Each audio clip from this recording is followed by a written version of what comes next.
Today is October the 7th, 2009, and I'm here in Owasso, Oklahoma to visit with Frances Finch, a 1952 graduate of Oklahoma A&M College and the daughter of Edmon Low, the former dean of the OSU Library from 1940 to 1967.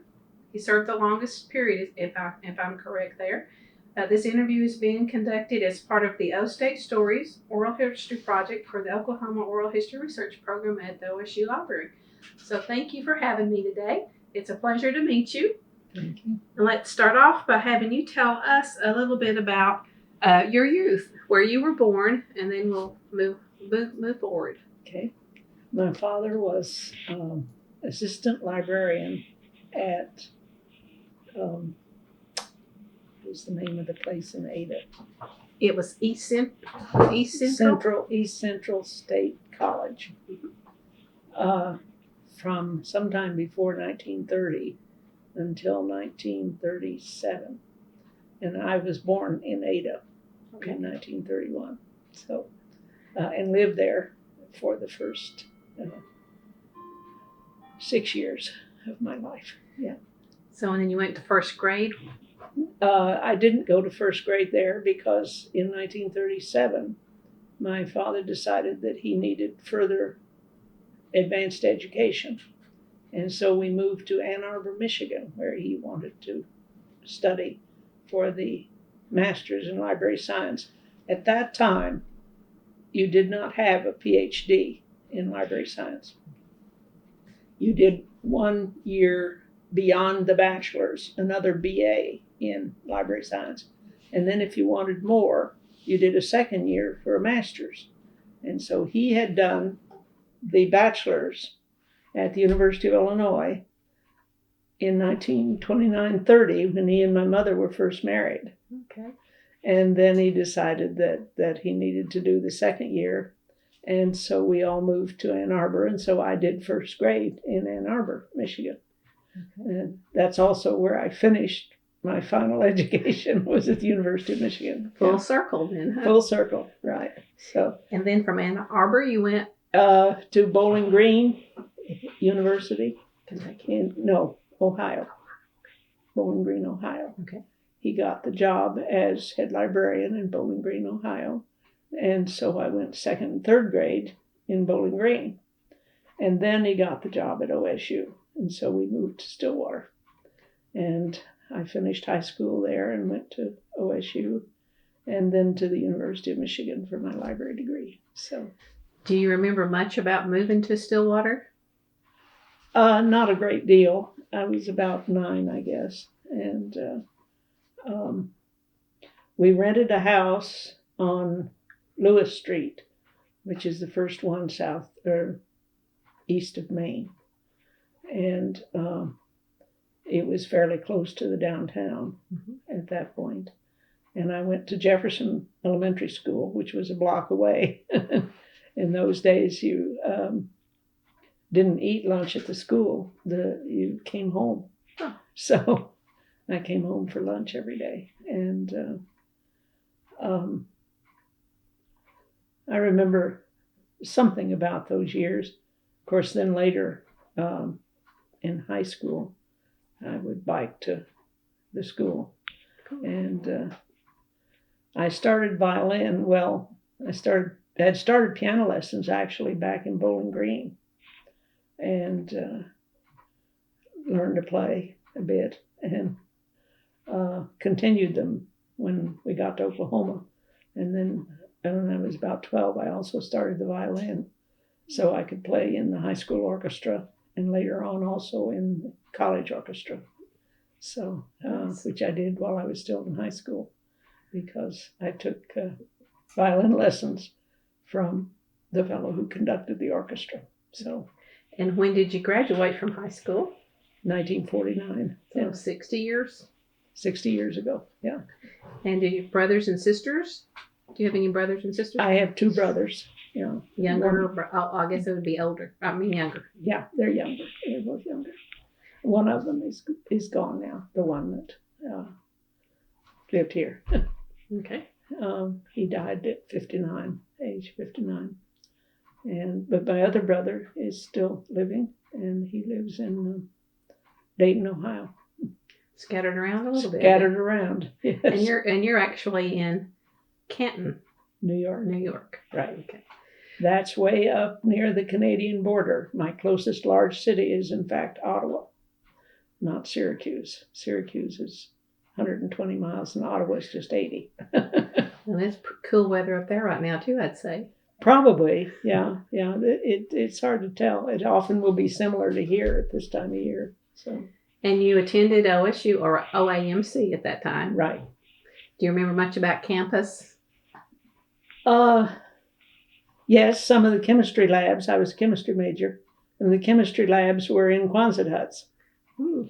And the year that we had the hailstorm, the hour-long hailstorm, of course, the windows in a Quonset hut were slanted because, rather than vertical, right, because of the shape of the Quonset hut, and it broke a lot of windows, a lot of windows. And of course, that was before the library was built. Before the Yes. current one, yes. Before the current library was built. And several of the pieces of the library were also in Quonset huts.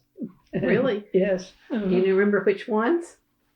The reserve desk, those that they had on reserve, it was a reading room and stacks for the reserves. And where would they have been? Well, the old library was closer to Hester Street. Probably. Okay. Yeah. And there was an annex behind it. Okay. And that also was, I think they also had reserve books there in a reading room. And so they had a desk which would be attended. And so, but when I was a junior in high school, I took typing. And at the end of that year, my dad had designed a card to keep track of what periodicals went to the bindery. Okay. And so he hired me by paying me 15 cents an hour out of his own pocket to type these bindery cards with the names of the periodicals. And so that was how I got my start in library work, was doing that. And by the end of the summer, I was convinced that's what I wanted to do. And so, did you actually do that in the library, or did you do it at home? No, I did it in the library, in the annex, the old annex, yes, where they had the bindery operation, where they assembled periodicals and tied them up. And if they were complete, they went to the bindery. This was right at the end of the war, right at the end of World War II. And a little bit later, he set up an arrangement where they took a college station wagon each week, or every 2 weeks, I guess. And they would load these tied up periodicals into the back of the station wagon and drive it over to Muskogee to the bindery. And 2 weeks later, they'd come with another one, and they'd bring back the newly bound periodicals. And he said, when they first started, the bindery operation was still recovering from the lack of help during the war. Mm-hmm. But they got accustomed to doing that much, and so that was how it worked.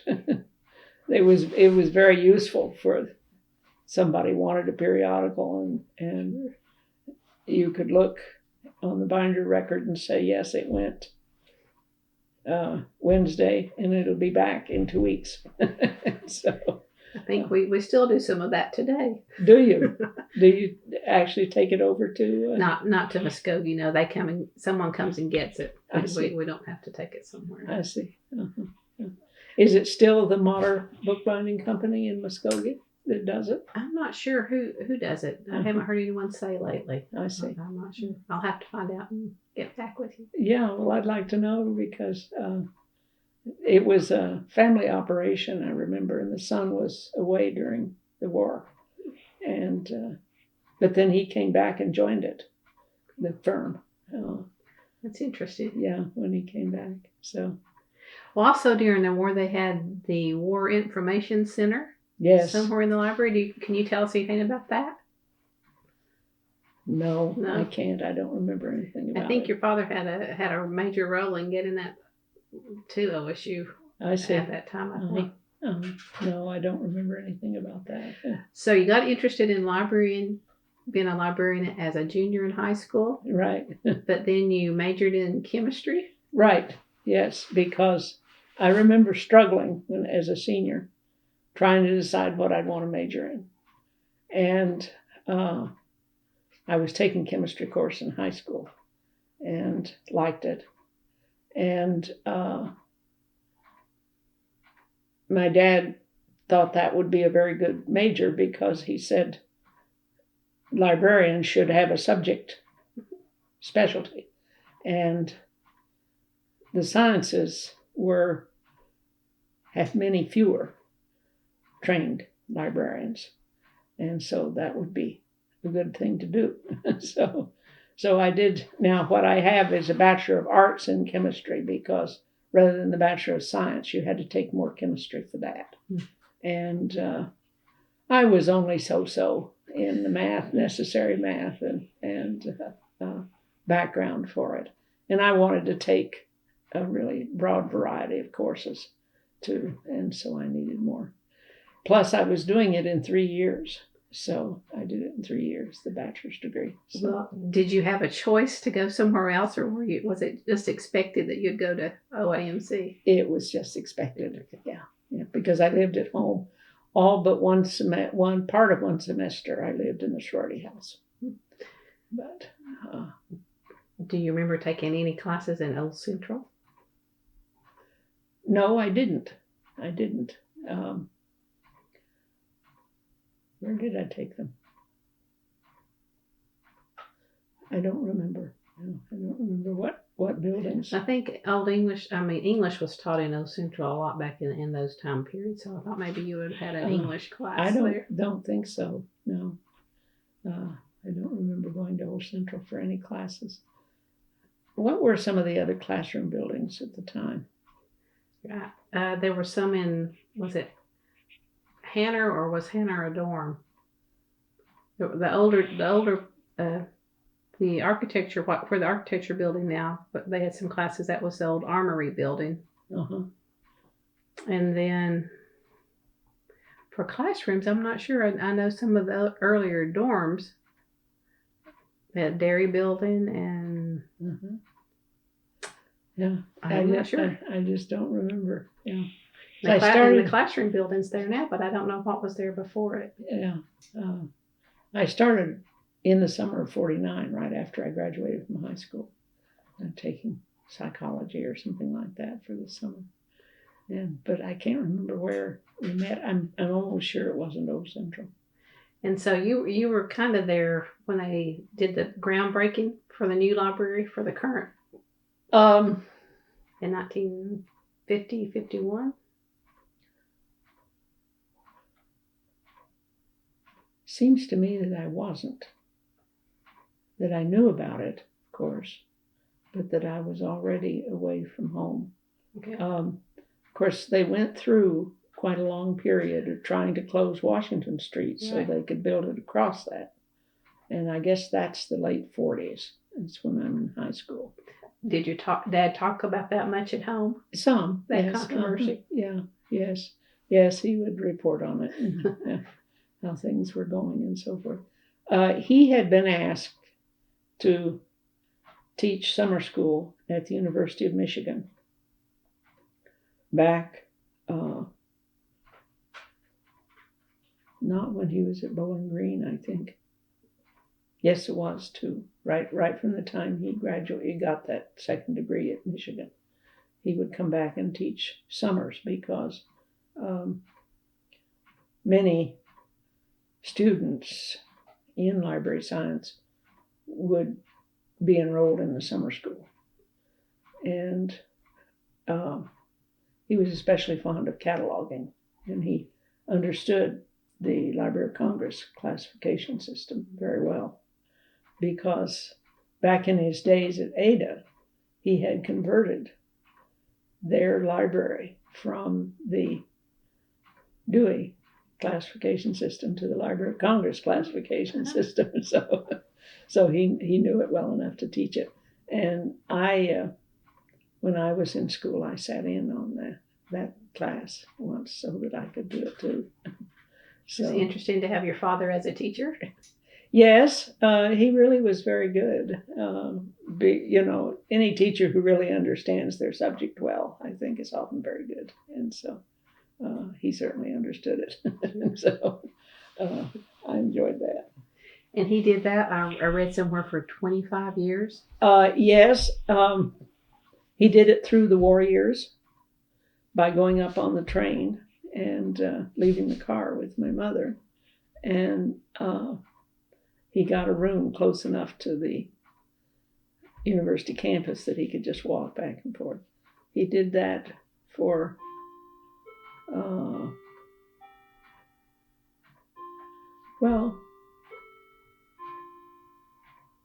through about 1946, I think, something like that. And then when this business about the problem about closing the street came up for the new library, he decided he'd better be around the whole year. So he didn't accept the summer school offer for at least 3 years, be 47, 48, 49, I think, something like that. And then about 50, they asked, when that conflict was over, they asked him to come back. So he went in summer school,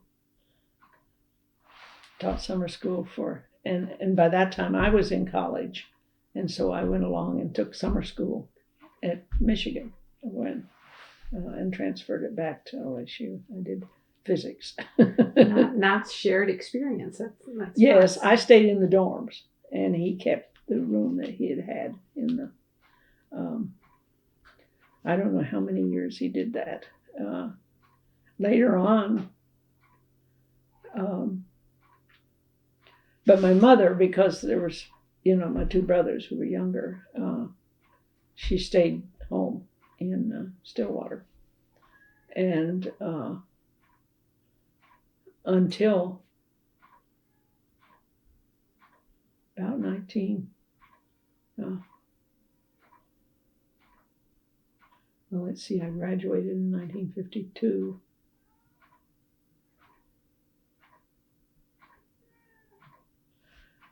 Beginning about my daughter's born in 1954.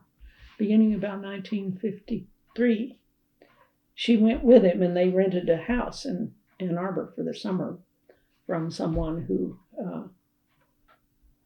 was at the university, but who did summer investigations up in northern Michigan. And they were able to rent that house for 4 or 5 summers. And my mother took care of my daughter while I went to school. Nice and convenient, too. To get my library degree, yeah. So I did all my library degree work in summers, like many people did. Maybe still do, I don't know. I'd intended, after graduating from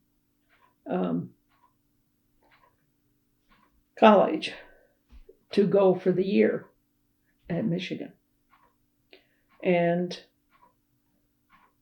I didn't, because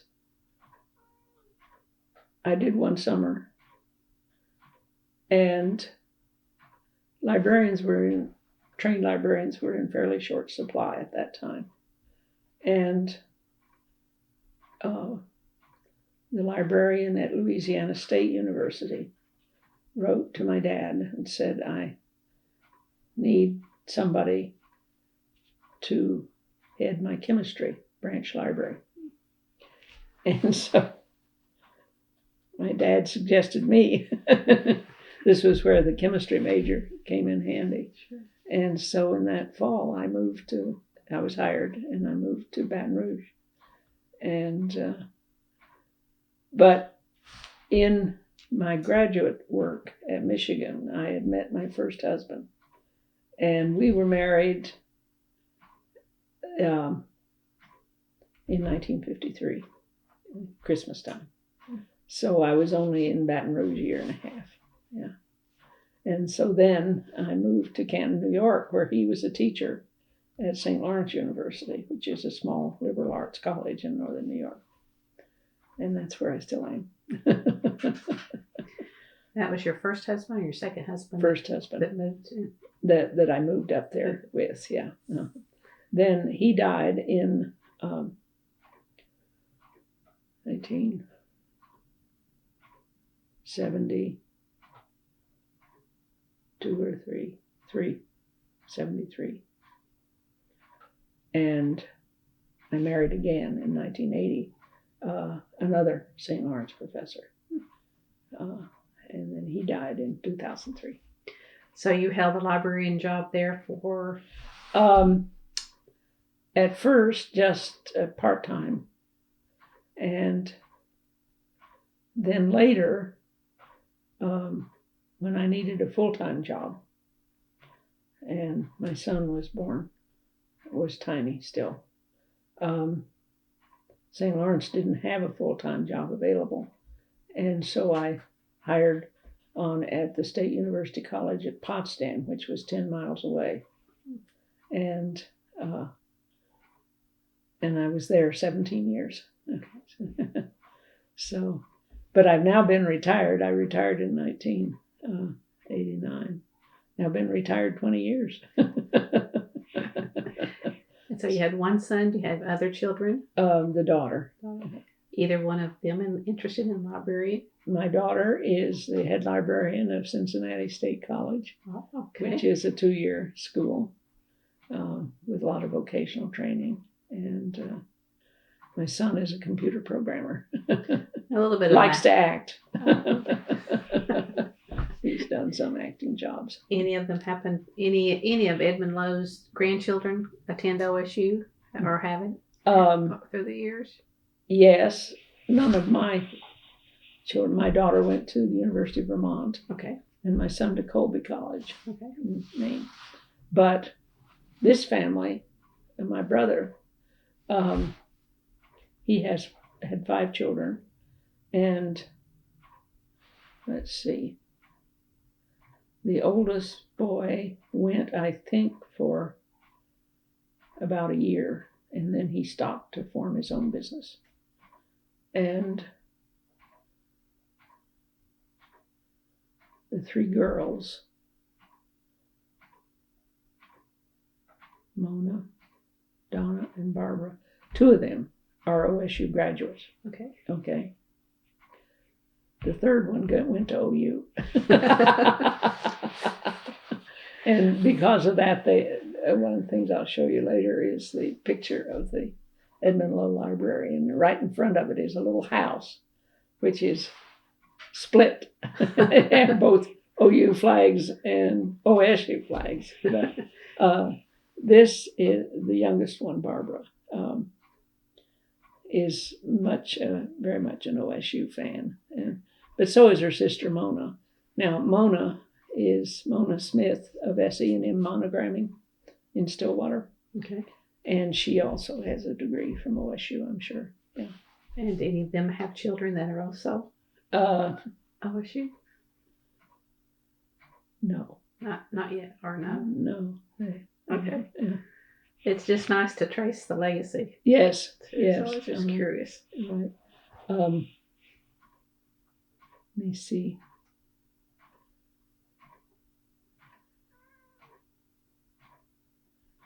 The oldest one, Kenneth, has a 5-year-old, and then his oldest son is, he just went to community college here, I think. And then Mona doesn't have children, and Barbara doesn't have children. And no, the 3 girls don't have children. Any. Yeah, just the boys. I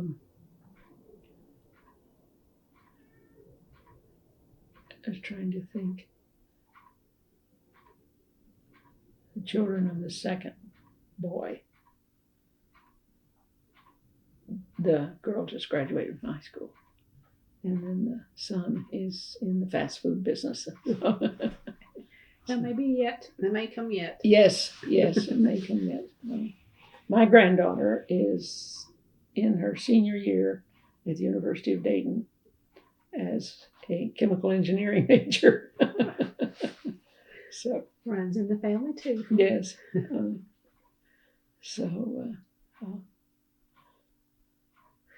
Well, as a young child, younger than high school, did you go to work with your dad some? Do you recall?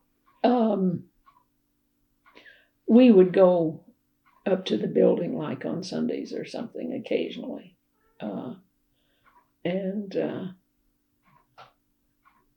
The old building had one of these old style elevators, and we thought to do the stacks. Mm-hmm. We thought that was great fun to ride the elevator. Sure. So, but as far as actually going to work with him,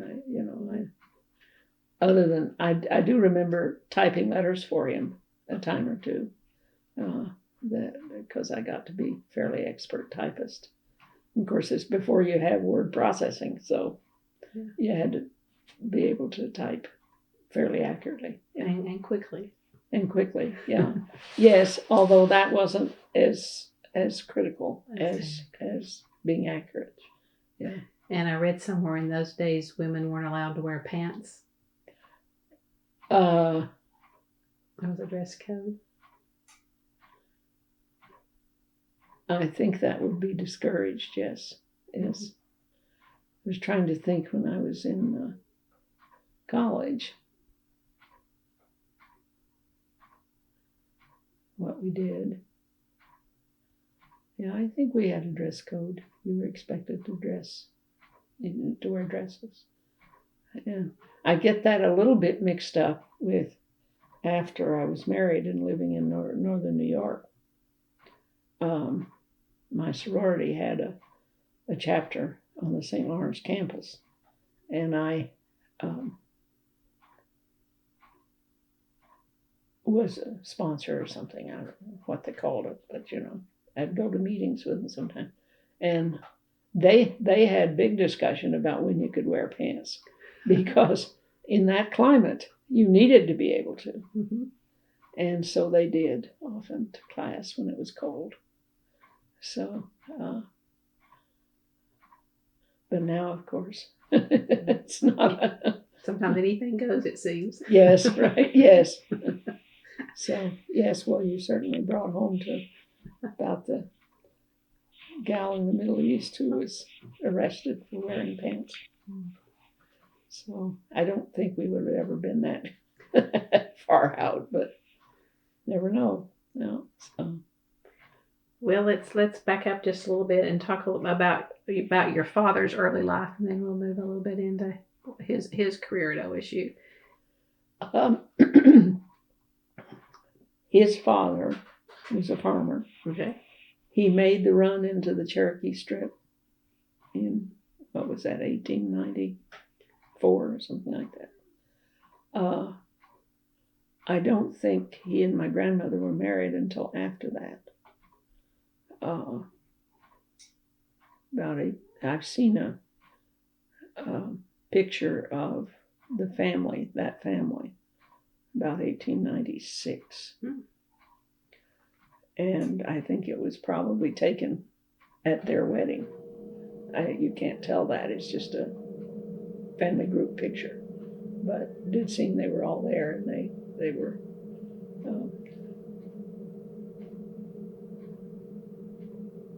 my grandmother was born in 1859. And she lived long enough that I was old enough to realize that she had been born before the Civil War and what the Civil War was. And I remember asking her about it once when she was in her 80s. And she said she didn't, of course, remember anything about when it started. But her father had had a small holding in Tennessee and had a couple of slaves to work the farm. And so she remembered something about when it ended, because the slaves were freed. And I don't know why this would have happened, but he apparently lost his farm because he didn't have slaves to work them anymore, and he moved to southern Missouri. And so that's basically where she grew up, was in southern Missouri, and met my grandfather there, I think, too. So, but by the time my dad was born, they were farming in southern Oklahoma. And so he grew up on the farm in southern Oklahoma, and had an older brother, about 5 years older. His wife, the older brother's wife, he had a second marriage and another family. His later years, his wife has just died, my aunt. And so on this weekend we'll go to Oklahoma City for her funeral. I'm here because we were going to celebrate her 99th birthday. But she didn't quite make it, so she died last weekend. So there's big difference in their ages, you know. And I'm not sure when my father decided or why he decided he wanted to go to college. Yeah. But both he and his older brother did. And East Central was the closest, I think. So he was a graduate of East Central. And had to work his way through and got a job in the library, and that's how he got started in library work. From the farm to the library. Farm to the library, that's right. And he was born in 1902. 1902, before statehood. Before statehood. Both my parents were born before statehood. Yeah. So. And neither one of sets of his parents had education? No. I'm sure not. So maybe high school, but probably not. Probably not even then. I don't know in their case, but I think it's unlikely because they were farmers, and it's kind of what you did.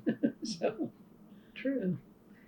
So he earned his first bachelor's at Ada. Yeah, right. And then he went to University of Illinois, and then to Michigan, and then to Michigan. That's right. and then to Bowling Green, and then to Stillwater. Right. And he finished out the majority of his career at Right Stillwater. there, at Stillwater, yeah. At that time, there was mandatory retirement at 65. And so, but Michigan had a retirement of 70. So when he retired at Oklahoma State, the head of the library school at Michigan said, "Why don't you come up here and teach full time?" So they moved to Ann Arbor in 1967, I think, when he retired. And he did teach there for another 5 years. Then my mother found the Michigan weather not too conducive to difficult. For one thing, she was very fond of gardening and roses, and you could grow beautiful roses in Michigan. But she would spray them with insecticide or something. And I suspect she breathed enough of that to be harmful because she tended to get bronchitis and respiratory diseases. So then in this would be 72, I guess, he got a chance to go head the library at Florida. Oh, come on, what's the name of it? A new college in Florida. So that was the name of it. New College. Okay. New College. Named after the one in England. So At age 70, he trundles down to Florida, right? Yeah. to work a few more years. Worked a few more years, and he was there until his health gave out. But I think 7 or 8 years he was head of the library there. Well, if it was a new college, was he the first librarian to? No, he was the second one. He was the second one. It had been established about 2 or 3 years before he went there, and became part of the Florida state system. He was there. It was a private college before that, and so but supported by a good many wealthy Floridians, and so. So he never did really retire. No, in the end, yes, finally, I would say he did. His health became bad enough, and my mother was developing Alzheimer's, and so I think the last couple of years, they stayed there in Florida, but he turned over the head librarian's job to someone else. So basically, he did finally retire. I remember that I used to go to library meetings with them sometimes, and somebody at one of them asking him, "Have you looked into libraries which hire you till you're 100, which have retirement age of 100?" Of course, he just laughed. Well, he was very active too in library associations. Yes, he was. And encouraged his librarians to be active too. Yes. That's part of his legacy still, but they're very, very much in support of us attending conferences. I see. Well, I'm glad to hear that's still the case. And I understand he was responsible for the open stacks.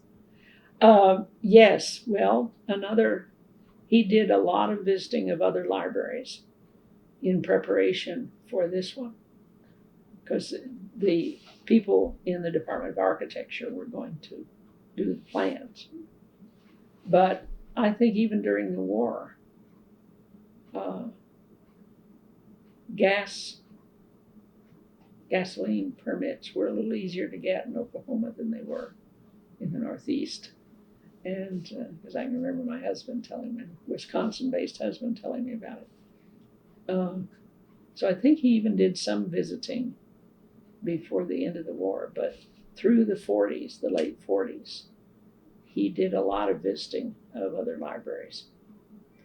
And he had become interested in the OpenStack principle. And Princeton, I think, had built a new building, a new library. And I remember his coming back from that and saying, well, they say they have OpenStacks, and they do, but he said all the wiring for the lights and everything run up the ends of the stacks, so you can't move them very easily. They're just open to the public. So that was Princeton, and he was a little surprised to find that it wasn't more flexible than that. So, but he was determined that his library should have flexible floor plans. And as he said, I remember saying that, of course, most presidents want some monumentality in their buildings. And so that was why the entrance was 3 stories high.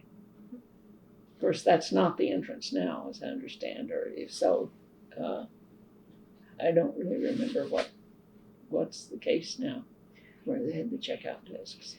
Well, right now it's been renovated again, so right now it's on the first floor. If you come in from the south doors in the main marble lobby there, if you go right down the hall there's a temporary setup for the moment. Oh, I see. And when that's done, it's just you're going to be able to come in straight from the either door, south or north door, and right in the center it's going to be reference circulation. I see. Yeah. I think the way it was originally was that you came in from the south, right, and went up the staircase, and there were the 2 rooms on either side. Right. Yes. So one of my nieces was married in one of those rooms. I've got some pictures. Yes. Yeah. Okay. Oh, how did that come about? Having the wedding there. My sister-in-law is a Christian Scientist, and they may have churches around, but they don't perform marriage ceremonies in them. You have to have that somewhere else, another church or whatever. And we already had my dad's picture in the browsing room. Beautiful portrait. Yeah. Yes. And so she just thought that'd be a nice place to get married. She and her husband are the ones who run that monogramming shop. As far as I was just talking with her mother this morning. Excuse me. I may have to get a glass of water. As far as she knows, there's never been anybody else married there. Is that right? As far as I know, there hasn't. I know there's been proposals Oh, really? in the Yeah. library, but I don't know any vows. Uh-huh. That's a question we'll have to go do some research on and see. She knew that up to about the last 5 years, anyway, nobody else had been married I there. don't think. And so, Well, what did your father think of the new library once it was all finished? I think he liked it very much. Yeah, but because he went on to Michigan when he retired, he wasn't there a terribly long time after it was built because of the problem with closing the street and that kind of thing. So. And then they dedicated it in his name in 1977, I think. Was it? I don't remember exactly. I remember I was able to come out for that. And do you remember him saying anything about that? I think he was very pleased. I'm sure he was. Yeah. To be named after him was really very nice. Yeah. And but I don't remember saying anything specifically about it. He had to write a speech for the dedication, so probably have a copy of that somewhere. So There should be. Yeah. So my folks bought a house on University Circle in 1951, I think. I think I lived there the last year I was in college. And until they moved to Ann Arbor, that's where they lived. So now, of course, it backed up to Murray Hall or one of the dorms, but there was an alleyway along between the dorm and the property so that you could drive a car in there to get to a garage at the back. And we moved there when my brothers were still in high school, I think. So they both graduated from Stillwater. Close enough for your father to walk to work. Yes, which he often did. So. Well, I think the entrance to the library is just very impressive. Yes. You get that sense, okay, you're here to learn and study and whatever. Yeah, that's the monumentality that I was talking about. Of course, Dr. Bennett was one who wanted the new library. He promised that when he hired my dad. And of course, between the Second World War and problem with closing the street afterward, he didn't live to see it, Dr. Bennett. But They had a pretty good working relationship, Yes. Dr. Bennett and your father. Oh, yes, yes. He was very fond of Dr. Bennett. And he did well with the other residents afterward, too. He got along with most people. That's what I've read, that his people skills were quite well. Yeah, right. He did. One of the techniques he used, for one thing, he said, you always want to befriend the secretaries of the of the higher ups. And he would use a very Southern expression of using their first names preceded by Miss Josephine, Miss Helen. He called them that, and I think most women like that. Yeah. Okay, this is tape 2. We're still with Frances Finch, and we were talking about your father a little bit. Can you think of something that you can share with us about him that a lot of people might not know?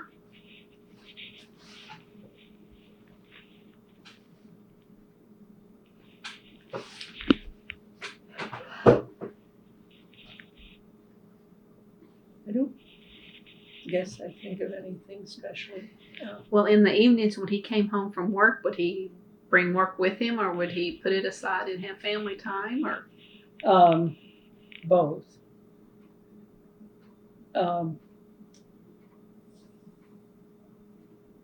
In the days when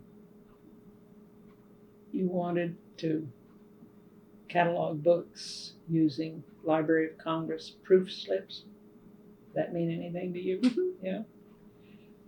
I think during the war you could get them, and they didn't have the personnel to sort them. So I can remember the dining room table being covered with proof slips because we would help to sort the proof slips. Yeah, I hadn't thought about that till just now. So probably most people wouldn't know that, but Sure. Well, What would you do for fun as a family? we did picnics, and I think sometimes went to some of the sports games, football games or something of that sort. My dad liked to travel, and so we would get in the car and head off somewhere to. In 1947, when you could get gas easily again, and we got a trailer and got camping gear. And we started out, we took a 6 weeks trip through the West.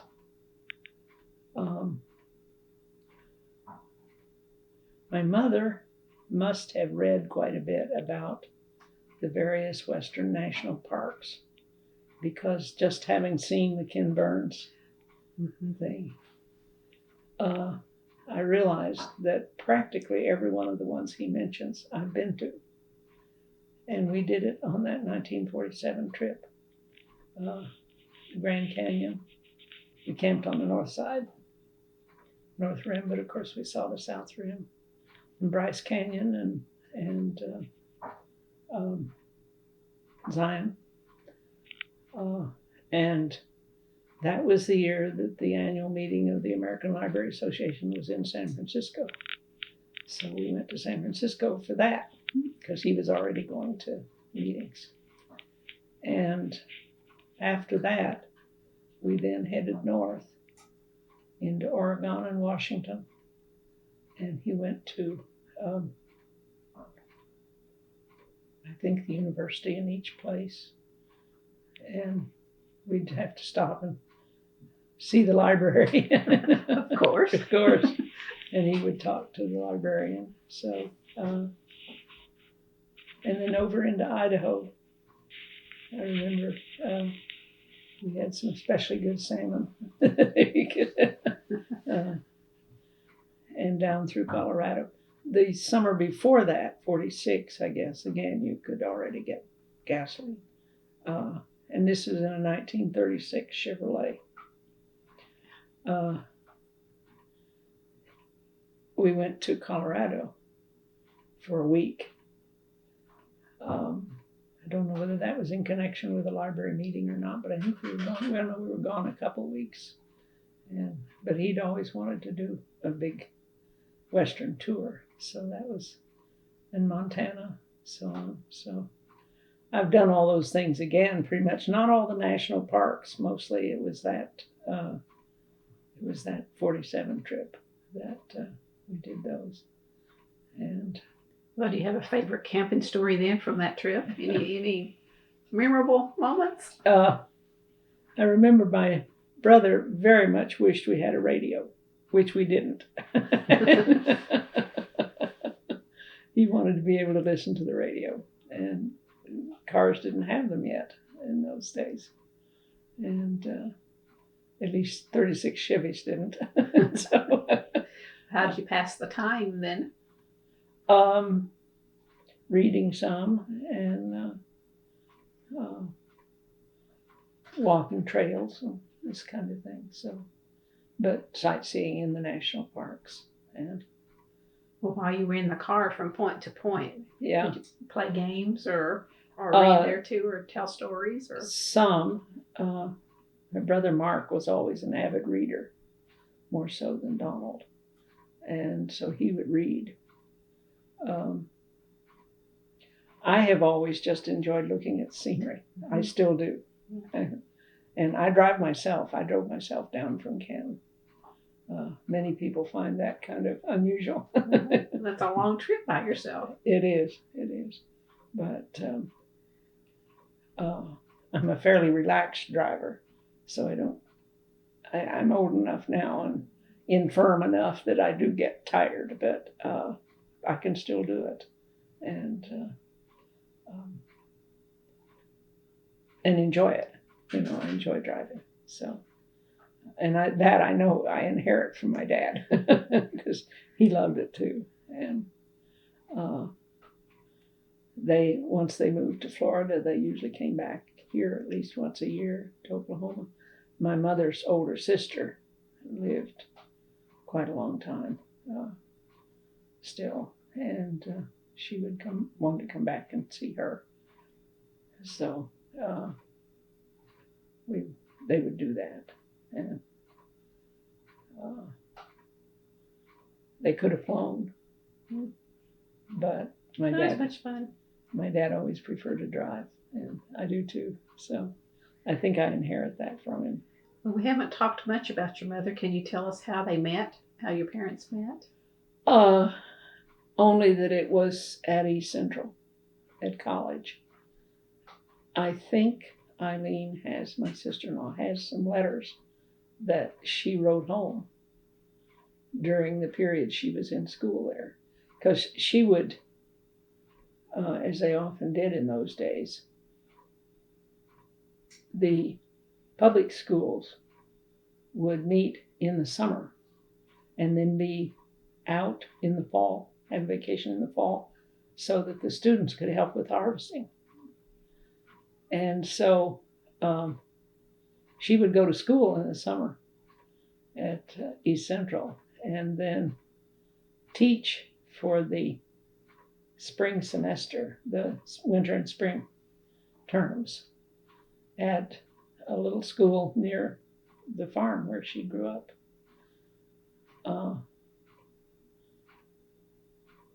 And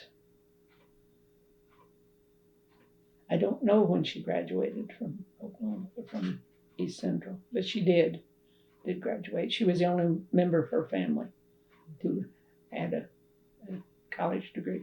Yeah. And actually, later on in Stillwater, she enrolled in the education department and got her master's degree. And during the Second World War, when teachers were in really short supply, she actually taught in the local high school, and I think I had 8th grade arithmetic or something from her. But of course, once the war was over, she she didn't need to anymore. And so I think it was at that time she decided to go for the advanced degree, but she never taught again after she got it. And so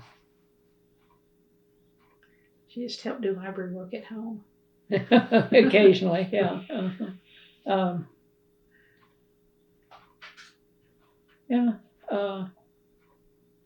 Other than sorting the proof slips on the dining room table, I don't remember that we did much library work at home. He tended to keep that in the library. And did you discuss politics around the dinner table?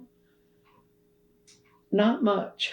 Of course, he became active in national politics for libraries, right, and did quite a lot of work with the Congress.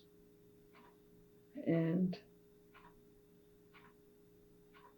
he was instrumental in getting the bill through that gave money to libraries, federal money, for a while. Of course, that's long since been gone, but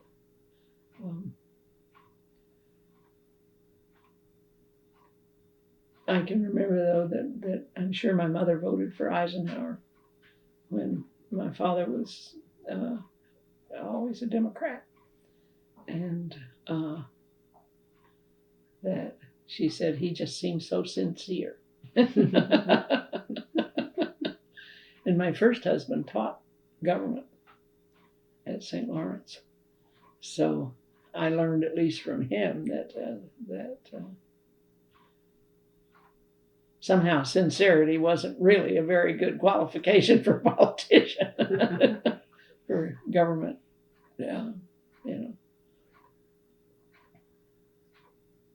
making laws and so on. So, but Oklahoma was very much a Democratic state in those days, Southern Democratic state. And I think he didn't have much use for Republican views, and so I think he would not be too pleased to see Oklahoma as Republican as it is today. So, well, he also lived through the depression. Yes. So. Yes, that's another thing. When he was teaching, when he was in the library at Ada, I think it's 1932, from 1 month to the next, the salaries were cut by a fourth. It's a fourth or a third. It's some huge fraction. That, if you're making $500 a month, which is probably what the most he was making, and then you take a fourth of that, you're now at 375 or something. It's a huge cut, and he said it was pretty hard. But he kept his job, which not everybody did, and he must have managed to save a little bit in order to get to go on to yes, school. More school. Yeah. They did, I think, and I'm sure my mother, she'd grown up on a farm, and it was near Wetumpka, so it wasn't terribly far from Ada. And my grandmother kept chickens, and had a big vegetable garden. So she would help out with. I can remember we always had to wrap eggs before we came home.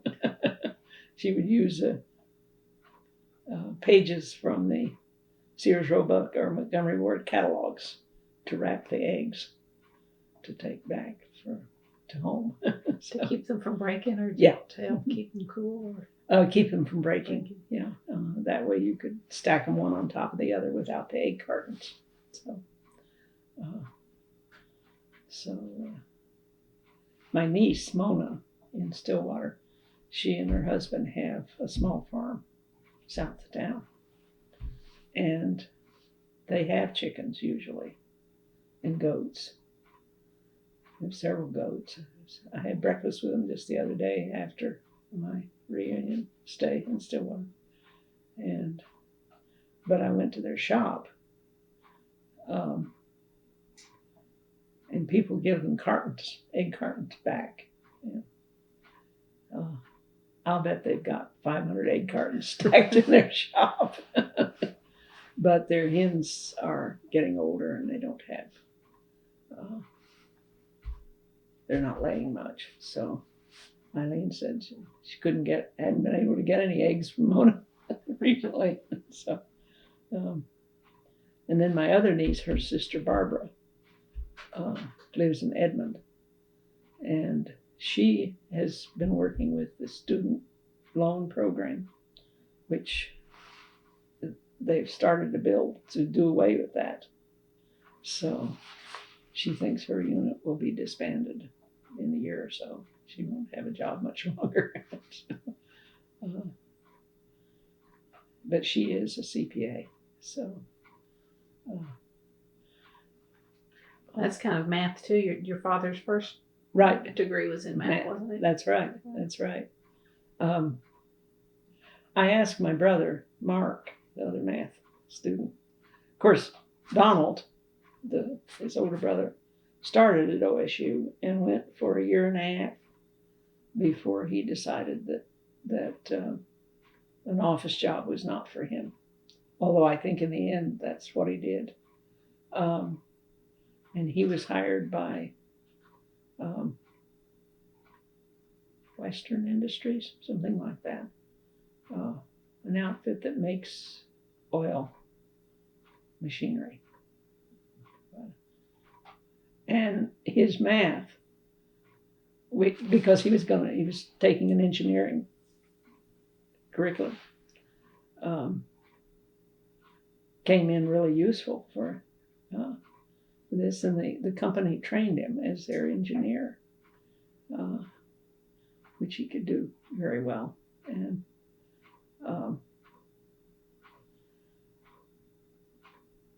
so he was with that company until he died. Yeah. But my other brother, who taught math then at Wright State, I remember asking him once, how far in the math did my dad's training go? And he said he had talked to him about it, and he thought it probably was not beyond the calculus. You need to have analytic geometry and that kind of thing. I had to have quite a bit of math for the chemistry major, and I did do elementary calculus. But compared to my daughter, who was also a math major and went on quite a bit beyond that, I didn't do much more than my dad, I don't think. Did he have to help you with some of it, or could he? Yes. When I started as a freshman, I was put into I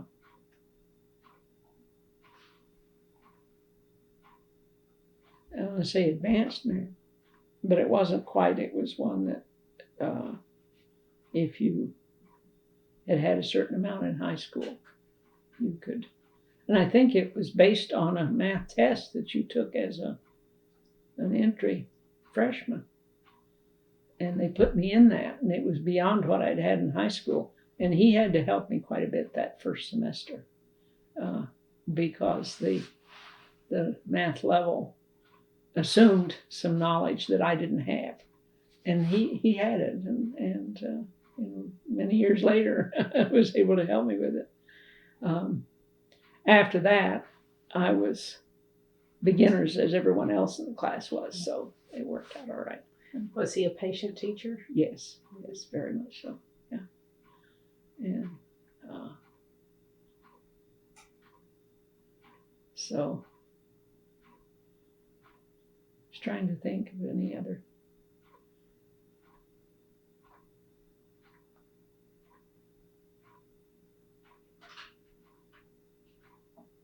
Yeah, the whole math thing runs through the family. Yeah. And the work ethic seems to too. Yes, pretty well. So. Well, if someone asked you to describe your father in a few words, what would you say? Oh, that one's hard. That's hard. That's hard. A Southern gentleman. I think I would say that. Because I do remember his using the what I think of essentially as a Southern custom of addressing many of the women as Miss So and So, and Well, I have heard him referred to as a visionary. yes, I guess he was. So many of the things he promoted, I realize now, were not common at the time, and now are. And so, in that sense, he was. He had the college out. His outlook for the college was probably visionary too. And That may have been part of why he got along so well with Dr. Bennett. yes, too. yes, he was really upset when Dr. Bennett was killed because he was very fond of him. And Well, while we're here, let's ask about the stakes of the new building then. okay, When they were getting ready to do the groundbreaking for the building, they had the engineers had staked the spot where it was to go. And after some ceremony or some thinking, Dr. Bennett evidently decided that it needed to be pulled forward toward the south a few more feet or yards. I'm not sure how far. So we were just curious as to if your dad was involved in the decision to move the stakes and if he helped move the stakes. I don't know anything about that at all. I can see that he might have been, because he wanted to be sure there was plenty of room for expansion, which would have been at the back, of course. Right. And so they might have decided that they had better move it forward a bit to be sure there was plenty of room to add on, which they've done, of course, at the back. And but I don't think he would have actually moved the stakes. I think that's most unlikely, actually.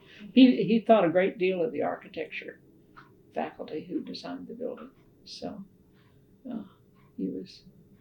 they were good friends. And Well, what did he think about having his portrait hung in the reading room? of course, he never saw it. Okay, it was after. It was after his death. And that was the idea of my brother and his wife. I mean, to have that done. Was that about the time they named? Well, no, it would have had to been after they named the building. I think so. Then too. Yes. Can't remember when we did the portrait. Yeah. Well, he died in 1981. Isn't that right? I think that's what I have. Yeah. 1981. But I can't remember when we did the portrait. It may have been before he died. Well, I came in '96 and it was there then, so Yes. I don't know how much Before. prior to that. But it was there. What it was Glenn Nelson, who was a noted photographer here in Tulsa, took his picture, and then he knew someone who would paint it as a portrait based on the picture. So that's how it was done. And the three of us, meaning myself and my two brothers, paid for it so that they would have it. And I don't know, it had to be approved by some board or other, I think. Probably. Yeah. Well, it's a very nice one. It's a nice touch yes. to the library. Yeah, it is. And when I think Mona was married in '86 there. And it was hanging then. It was hanging then and said she wanted her grandfather to be present at her wedding. So he had to have known about it then. He must have had to. At some point then. Yeah. Yes, I guess he did, because he had had the picture taken. He just didn't make a big deal out of it. He didn't make a big deal out of it, no. He wasn't one to make a big deal out.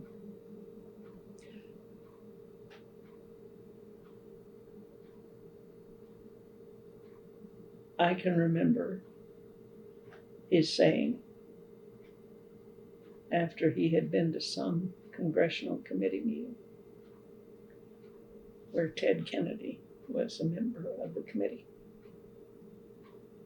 And I can remember his saying that he was one of the handsomest men he had ever seen. Ted would have been pretty young at that point.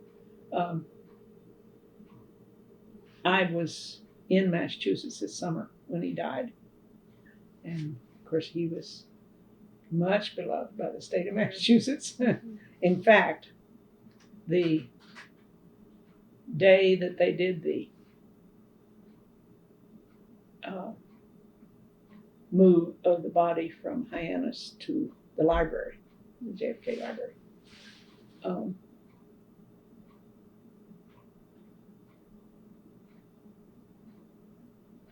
I was leaving. I had a place in Quincy, which is the first town south of Boston. And I didn't get started till way late in the day. So they were already through with going through the city. And the thing that really moved me the most about it was that somebody had changed all the electric signs. Now you'll have some that say so many minutes and so forth. They'd all been changed to "Thank you, Ted," from the people of Massachusetts. I thought that was really very, very interesting. In fact, of course, right after he died, the TV and radio for 3 days. That's all you heard. That's all you heard. Mm-hmm. People talking about him. And in fact, somebody even quoted Obama as saying, when he was asked why he was pushing health care so hard, he's saying, "I promised Teddy I would."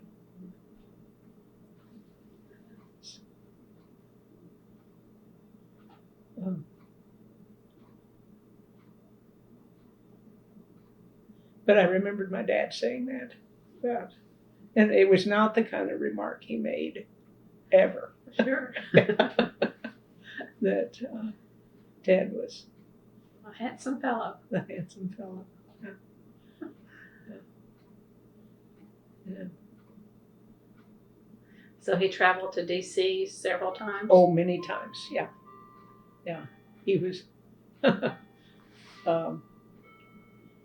practically a commuter from Sarasota to Washington, I think. Because it was after they were in Florida that he still did a lot of congressional lobbying. He would have been in his 70s at that point. Yes, he was. And I don't know where he'd stay when he got to Washington, but he did travel a lot to appear before committees and all this kind of thing. So. Well, and he traveled to a lot of conferences too. Oh yes, he always went to ALA. And did you travel with him some? I did some, yes. Especially if my mother were along, they would go stay in the hotel, and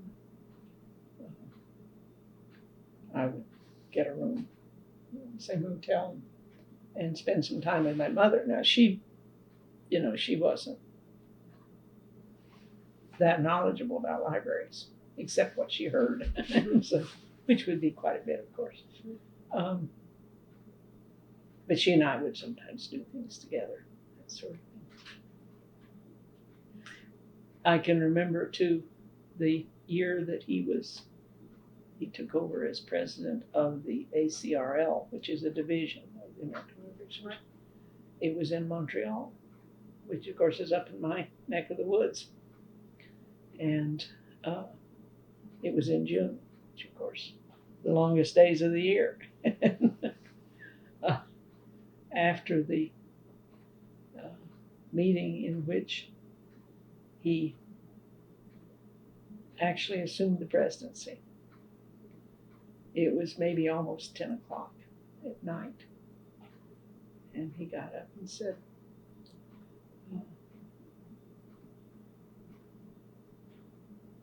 "Thank you," all the usual things you'd say. He said, "It's almost dark." He was not accustomed to having such long days as you were up that far north. So, of course, it was really fully dark by then, but it was amusing that he made a reference to it in that way. And so he said, I'm not going to keep the meeting any longer. Something like that. So. And you were in attendance when Yes, he did I this? was. I That's was there. nice to be in the audience. Yes, it was. And did they refer to you as Edmon Low's daughter? Sometimes, yes, I did get it sometimes, especially. I remember when I first went to Louisiana, I made the trip up for the Chicago midwinter meeting. You could do it on the train. Actually, I bet you still can. From New Orleans to Chicago.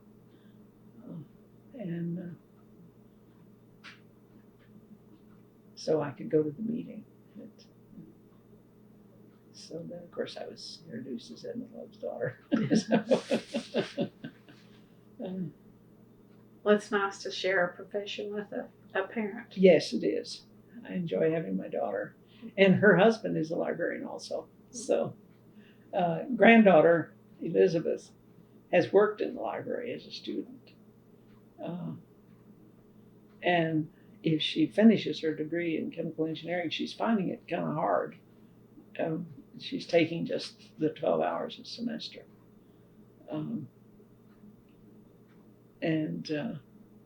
But she's dyslexic as far as reading is concerned, as my daughter was too, mild dyslexia. So the math and science is always easier for her, and so she does handle that pretty well. But we've always wondered if maybe she might not end up as a librarian too. Never can tell. Never can tell. I think if I was betting, I'd probably say, yeah, put the odds on that she would. Yeah. Yeah. Is that a list of questions? Yeah, we've been working through them. Okay. I've got a few more, and I'm close to the end of what I wanted to ask. Oh, the one thing you might be able to tell us a little bit about too is he was instrumental in getting a librarian's faculty status. Oh, really? At OSU.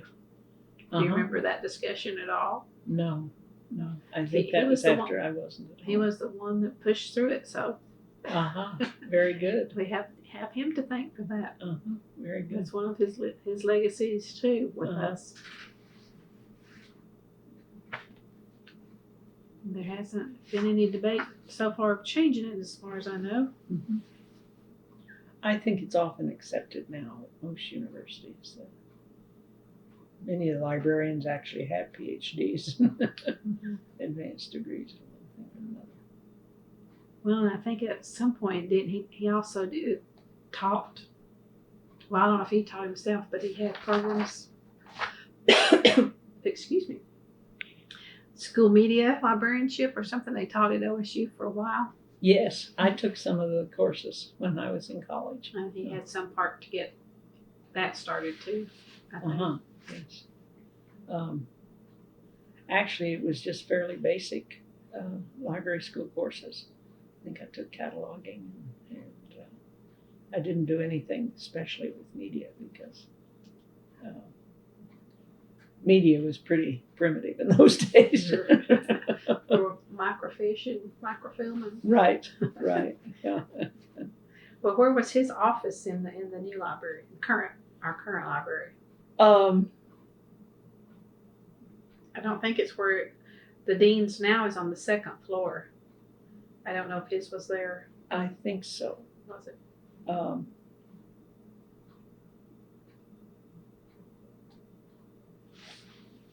It would be, I remember that neither the secretaries nor his office had any outside windows. Is that still the case? No. The dean has windows. Her secretary does not, but she does. I'll bet it's basically the same spot that I think maybe his had windows, but it's on this, as you go up the central stairway and the hallway, at the top. So that wouldn't be the second floor, it's the third floor when you get up there, isn't it? Yeah. Yeah. I think that's where his office was. Yeah. In there. I remember the lighting system was a big concern. He made a trip to General Electric, a big General Electric showroom in Cleveland, I think. Again in the 40s, while it was still being planned. And the egg crate ceiling with the lights, and having fluorescent lights. I do remember one of the things he mentioned after that visit, which he thought gave a really nice light to the tables, that somebody said they thought if you did that for the whole building, the cost of the bulbs would be very high because they do burn out and you'd have to replace them. There'd be a lot of them. I've forgotten how many miles there is. In fact, with the big air conditioning system for the whole building, it turned out that they didn't have to replace them nearly as often because the air conditioning was efficient enough to keep them cool. And so it didn't cost what they predicted it might. But he was determined he was going to have that lighting because he said in a library you need light on your tables. So, Well, it was one of the first buildings with with air conditioning too on campus, I think. You're right. yes, I think so. I do remember us talking about that. They were able to buy a huge surplus air conditioning system, which would air condition both that building and one of the others. One of the dorms or one of the other nearby buildings. And in fact, the system was actually installed in that building instead of in the library. Yeah. So, but they were glad to get it, and because it was a very efficient, for that time, it was a very efficient system. So.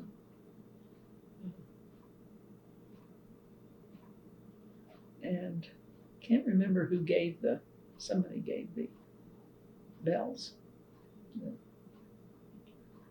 chimes, electronic chimes. Yeah.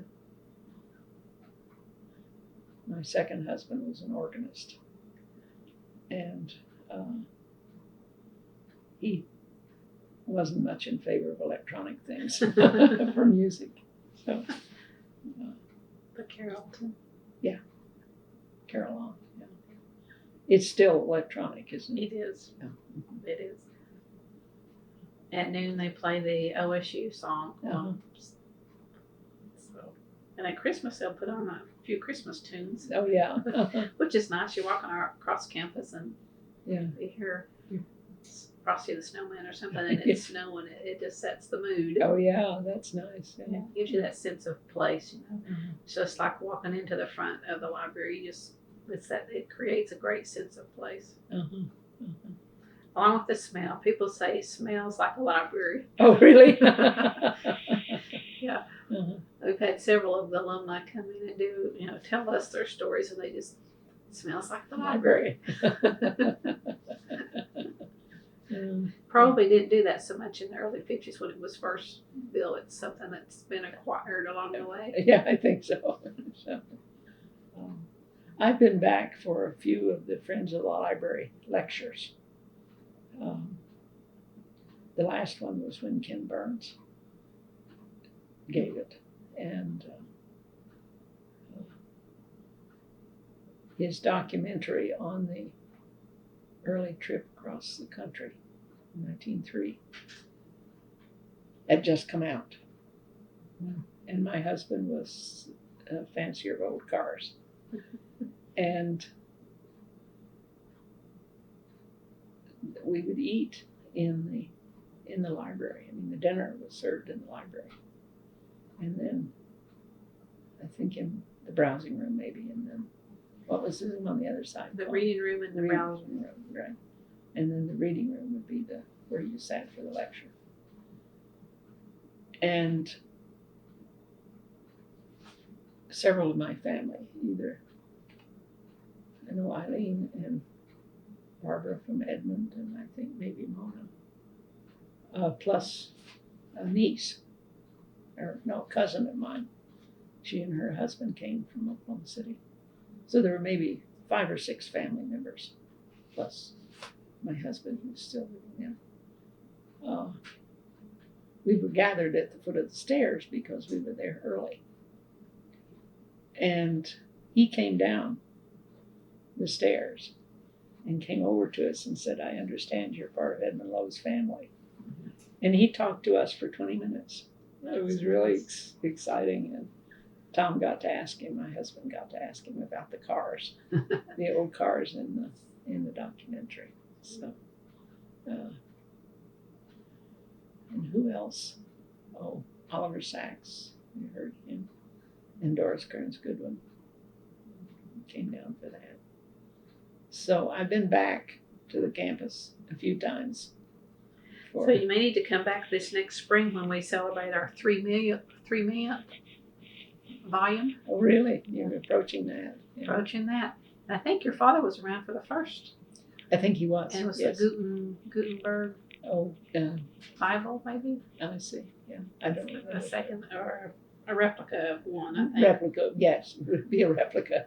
I think that's right. Even those are pretty expensive, so big productions. So, yes. I'm not sure what they're planning for the spring, but it's been discussed. So Oh yeah. You may get to come back for that. Who is the lecturer this fall? Oh.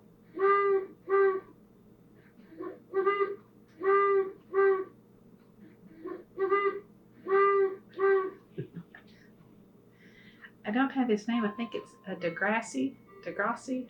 Oh, okay. Scientist. Okay. That's coming back. Mm-hmm. That's sometime in November. Yeah, it's usually November. Yeah. Last year it was T. Boone Pickens. Oh yes. And they had to hold it over in the Alumni Center instead of the library because they had so many people wanting to come. Oh, I see. Mm-hmm. I think this year they're planning to do it over in the Alumni Center too. It's easier to do the food. Yes, because they're equipped to. Yes, I remember it was a big job to serve you food in the library. It was a big job. It's nice to get people into the library though, but yes, you kind of have to wait, and it's easier to park on the other people to get into the other place. Right. Yeah. I think it being in the center of campus is nice. Yes. And then shortcomings in some ways when you want people to get in that's right. Not as mobile. That's right. As others. Yeah. Okay. Yes, by having kind of a back entrance now, so that you can drive up much closer to the doors. We were here for something a while back, and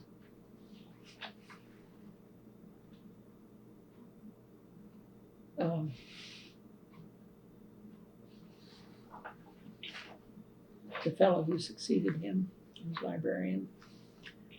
Roscoe, yeah. They were still around, and they got us to meet with Dean. What's her name? Johnson, yes, Sheila Johnson. Right. And so we had our pictures taken in front of the portrait.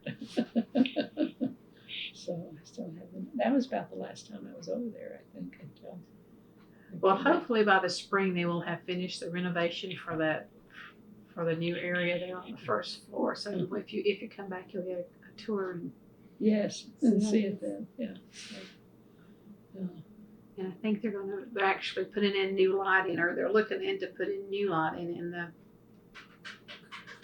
browsing room, I guess. Oh. Mm-hmm. it's not doing as well. But that's coming next year too. And then for the oral history department, they're moving us up to the second floor. If you come in the grand staircase, to the right is special collections. Uh-huh. We'll be to the left. I see. Uh-huh. Yeah. So that'll be nice. My sister-in-law wanted me to ask about the various plaques and things that he got, and where are they in the library?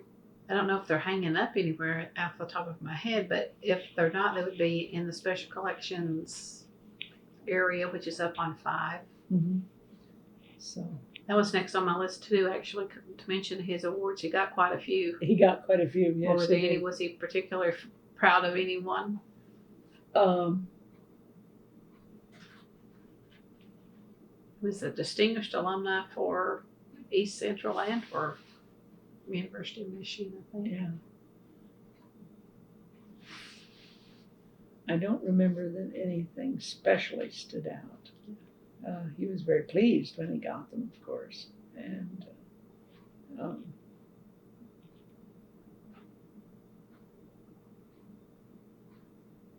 remember anything special. Was more meaningful than any other.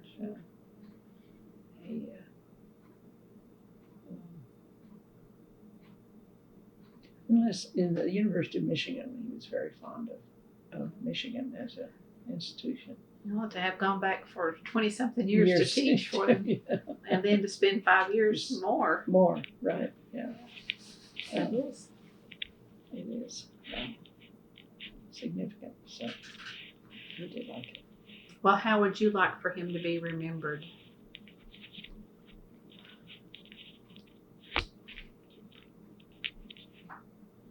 I guess generally just for his contributions to the library world. I think that's what he would have liked. And Will they reach beyond Oklahoma? They certainly did. They certainly did. And the quote I'll end with, and we'll see what you say about this. It's just a short one. That he was an optimist who had traits of the pioneer in him. Oh. I'm not sure who said that, but I thought that's pretty good. Yes, it is. And that we as OSU librarians should be thankful that he homesteaded Yeah. At the OSU library and, Right. and at least, got tenure and open stacks and open policy and all these things. All the things for the librarians. Right. Yes. Yes. Yeah. And I think I read somewhere where he had something to do with getting rural library service or something, some kind of, for many counties could come together and get service if they couldn't afford to have their own. I see. Yeah. So yeah, he would have supported anything like that. Oklahoma had some very active librarians. I was just thinking the other day, the gal who for many years ran the Tulsa County and City library system, Allie Beth Martin. That name mean anything to you? She was very active in ALA,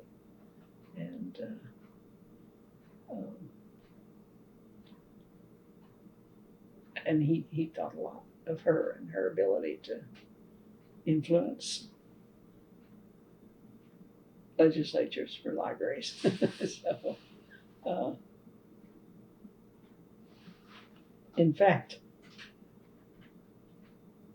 I can remember one of the things that he used to say when he was testifying before a committee, if there was anything either that he didn't quite understand or that he wanted to bring out in whatever they were considering, he would start out with, "Now, I'm just a farm boy from Oklahoma."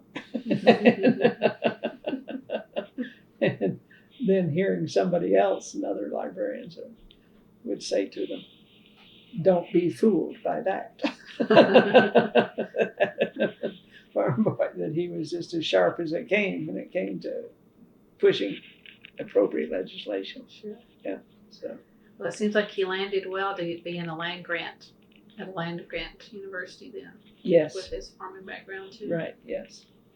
So there was a stage when in the war when he was thinking about actually training to be a pilot because the college had its own plane. and he often went somewhere in it. And I remember going in it once too. He also told a story about the pilot taking Dr. Bennett to someplace in Texas. And they were supposed to fly back the next day or something like that. But it got stormy, and the conditions that caused icing were prominent. And so the pilot refused to fly because he said it's too dangerous. And Dr. Bennett wanted awfully bad to get back, and but I think his name was Hoyt Walker. He said, it's just not worth it. It's too risky. So they stayed over another day. But the fellow who was president of Braniff was also there, and he persuaded his pilot to go. And the plane crashed and killed them both. So Dr. Bennett kind of listened to Hoyt after that. So. Well, the college was so much smaller then. Yes. Yeah. Oh, yes. And in the early 40s, maybe a couple. Well, I had about 6,000 or 7,000, I think, in the early 40s. But then the war took away a large number, and it dropped to a couple thousand, I think, at that point. Something like that. Yeah. And then it came back and blossomed again. Right. So your dad was there when it was right up and down. Up and down. Yeah. Enrollment. Yes, I can remember they had it was a Navy program. They had the waves for the women. Yeah, but then they had some training program for some of the men, and many of them had their families in Stillwater. And I remember babysitting for some of them. I was the right age, so I can't remember what that program was, but it had something to do with the Navy. Which you wouldn't expect to have a Navy in the middle of Oklahoma. In the middle of the country now. Yeah. But it was some sort of training. It may have been the one for training in Japanese language. Could be. Yeah.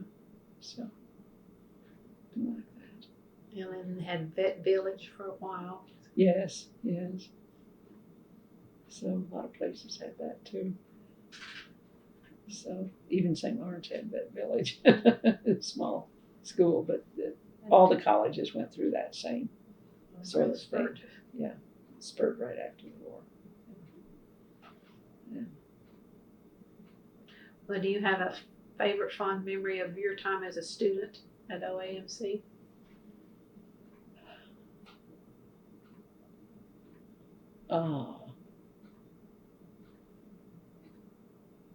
Favorite professor?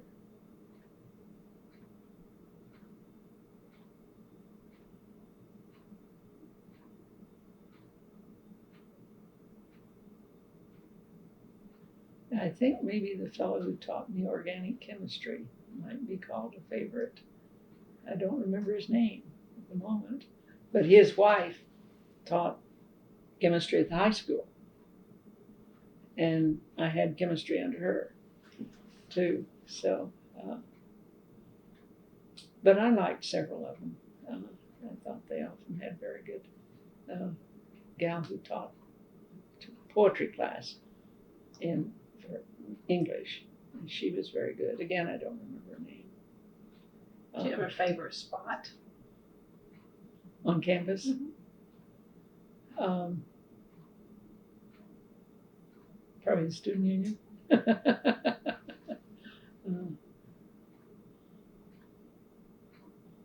Although that was new in my day. Yeah. About the same time as the library. At about the same time as the library, yeah. It was very nice.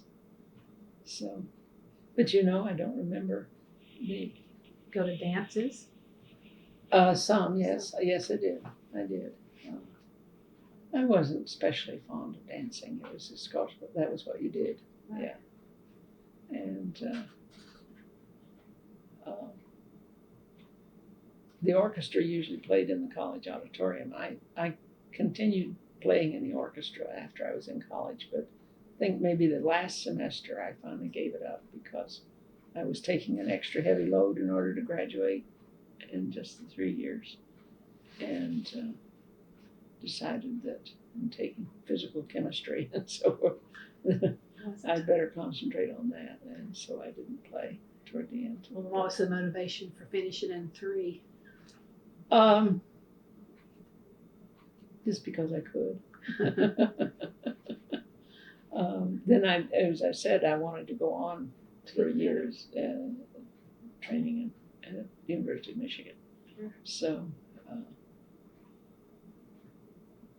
So that was part of the motivation. And Well, is Theta Pond the way it is now? yes, Very nice. yes, that was. And we had to. It got thrown in Theta Pond for something. If you got pinned, if you got engaged or something, yes. Yeah. No matter the weather, we're told. Yeah. I don't think they do that much anymore. I doubt if they do, because that would be pretty uncomfortable. Yeah. I enjoyed my sorority, I remember. And it was Kappa Delta. Kappa Delta. Okay. There was a Kappa Delta Mothers Club, too, in Stillwater, and my mother took part in it.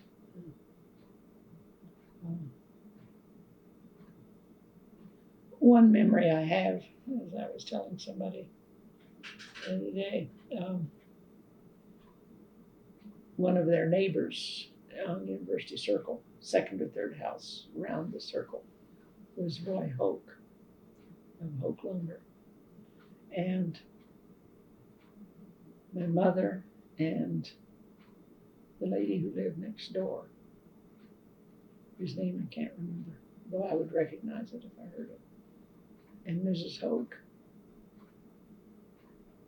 had been to some luncheon. And I heard this, so I must have been along. And so we all came back to University Circle, and she said, well, she needed to go and start her dishwasher. This is early days of dishwashers for everybody.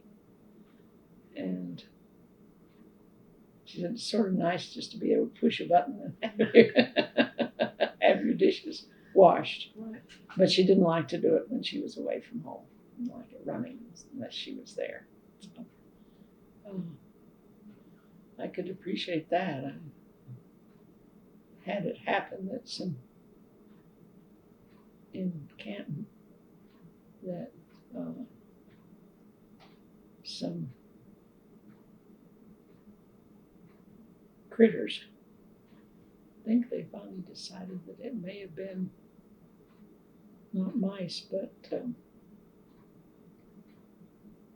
I don't think raccoons, because they were too big. But anyway, some critter got in and ate the hose that circulated from the center of the dishwasher to the base, ate it up, the whole, about a foot of it. Well, of course, the first time you turned the water on, it all went in the basement. So, fortunately, we had a basement. It didn't go on the kitchen floor, but, and so we asked the repairman, why would they do that? And they said, because of the salt, the minerals that would, from the water, be deposited on the hose. And it backed up to a shed, which later came down and isn't there anymore. But there was a big enough hole in the wall that it could allow small critters to get in. And I think after that we learned to cover the hole. Among other things, it would let the cold air in because this shed was not heated. And that could freeze your Pipes. pipes in the dishwasher. So we didn't have that. I didn't want that. But my house in Canton was built originally in 1870. So it's an old Victorian monstrosity, which I've now had painted in its original colors, which they had a beadboard, about this high, strip just above the foundation, across the front and along two sides, partway back. And they painted that about the color of your jacket. Brown. Well, more the wine color. Wow. Yeah. And then those had heavy, there's a word for it, but they're just heavy boards that have been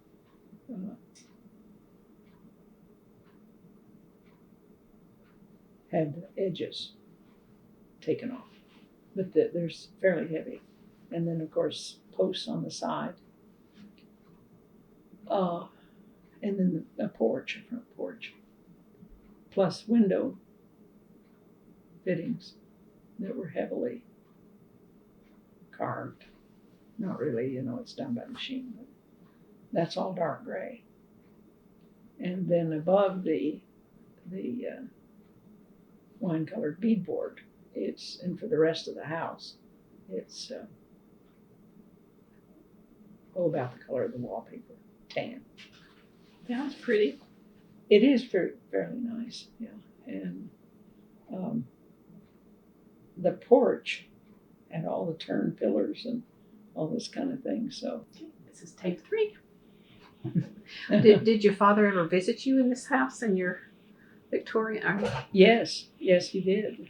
We lived in several other houses before we got to that one, but he did, yes.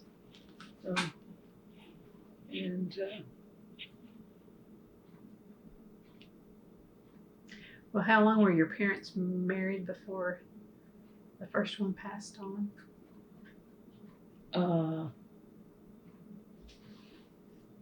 They celebrated their 50th in 1979 in Florida. We made a big deal and got everybody together for that.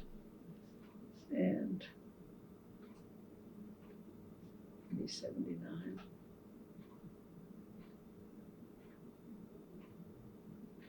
Well, I guess if he died in 81, is that right? Oh, you thought maybe 91? I don't know. When did? Yeah. 67.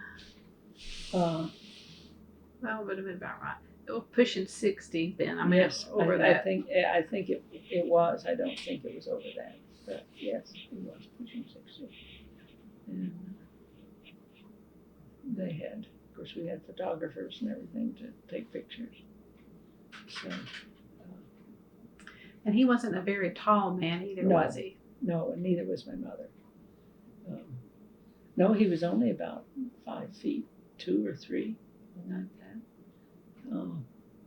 You didn't, in the early days of the century, you didn't have terribly good nutrition. And I think that was a part of it, too. That he knew much better later on, but he was very fond of a regular breakfast of bacon and eggs and toast. And my mother fixed it every day.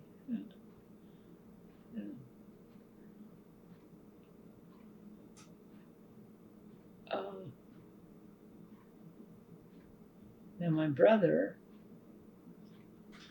Donald, was almost 6 feet, and so is Mark. The other thing that Mark asked me once, because his name is spelled M-A-R-C, which is the French spelling for Mark, if I ever heard my mother say why they chose that spelling. And I don't know. I never heard her say. Or if I did, I didn't remember. But that was unusual.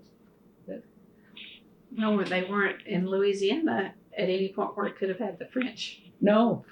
influence there either. No.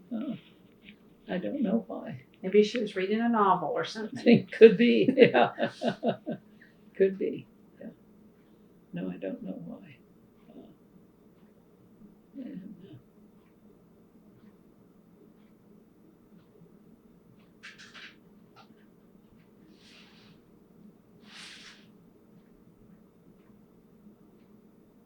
I didn't think about any other unusual things. Do you know how they moved their furniture to Stillwater? Where they moved? Yes, that I remember.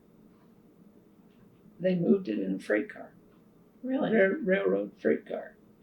You got it at Bowling Green. They had added furniture to their house at Bowling Green, and they were moving most of it to Stillwater. And we lived kind of in front of a railroad at that point, and so I think it was probably fairly easy to do. It had a siding, and they put the freight car on the siding, and then loaded the furniture. Of course, you got furniture movers to load it. And then I do remember at the Stillwater end, it was quite a while before it got there that we lived in the house with, just pallets on the floor and that kind of thing for 2 or 3 weeks, I think, before the freight car got there. And her sewing machine, which was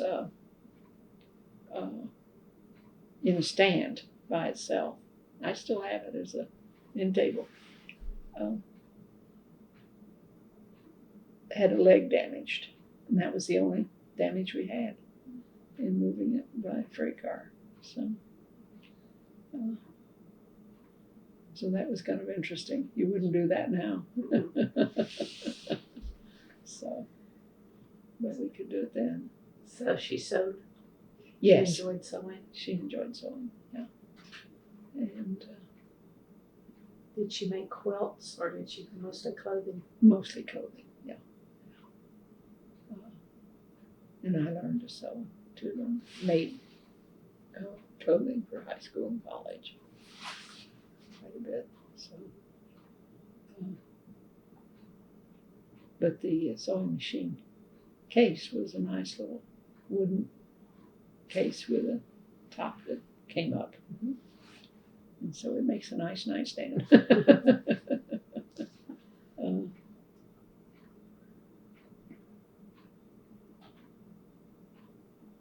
So,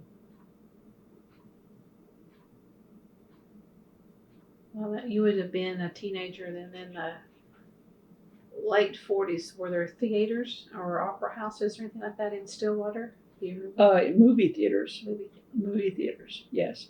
The Leachman on the corner of, I think it was on the corner of 5th and Main, I think. Okay. That sound about right? Mm-hmm. And that was built right after the war. The Aggie Theater, which was on Main Street downtown. I remember when that burned. Big fire, getting to the air conditioning system. And then they rebuilt it after that. And then there was the campus theater up by the fire station. Yeah, much smaller. And they did reruns mostly. But, if you missed the movie the first time it came, you could go see it again, see it some later time. And you lived at home except for the period that you lived in the sorority house. Yes, I did. And the sorority house mother? Yes. Do you remember much about her? Yes, she was a real sweetie. Her name was Mother Alice. And I think I had my wedding reception at the sorority house, and I think she's in some of the pictures. She was there. And my mother crocheted a tablecloth for the wedding reception, which I think is here somewhere, Cedar Chest maybe.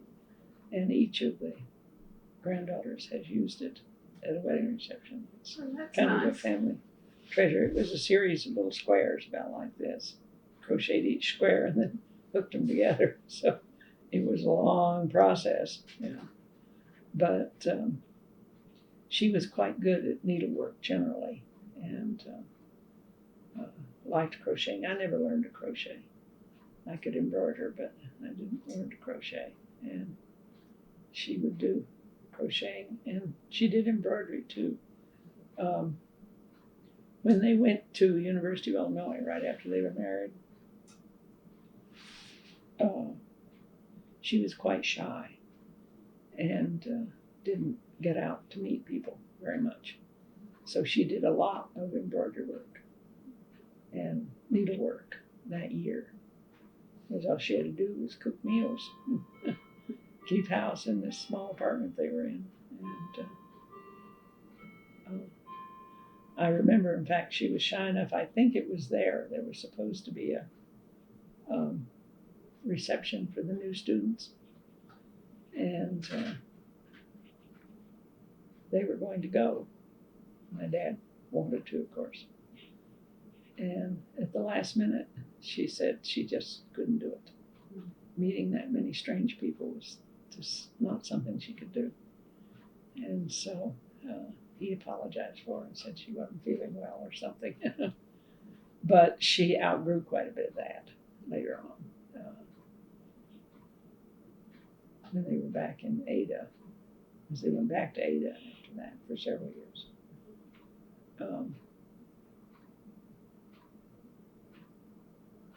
Well, certainly once she went to Bowling Green, I was old enough by then to realize that she took part in women's groups, and she almost always was a member of a church circle at a local Methodist church, wherever they lived. So that was true even in Florida, and she was quite a bit older then. Well, maybe once she had children, she felt like she had something to talk about with people. Right, yes. She also liked to play bridge, and so she was part of a bridge group most of the time too. And my dad would play.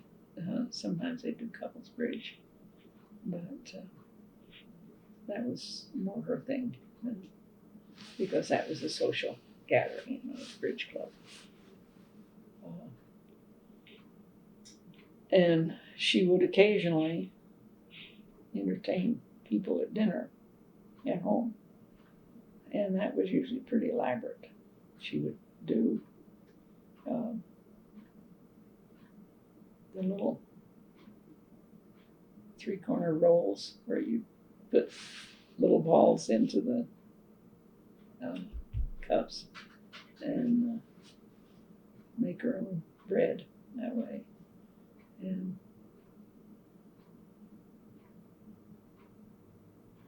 And she had quite a few nice dishes and things, and a set of sterling silver.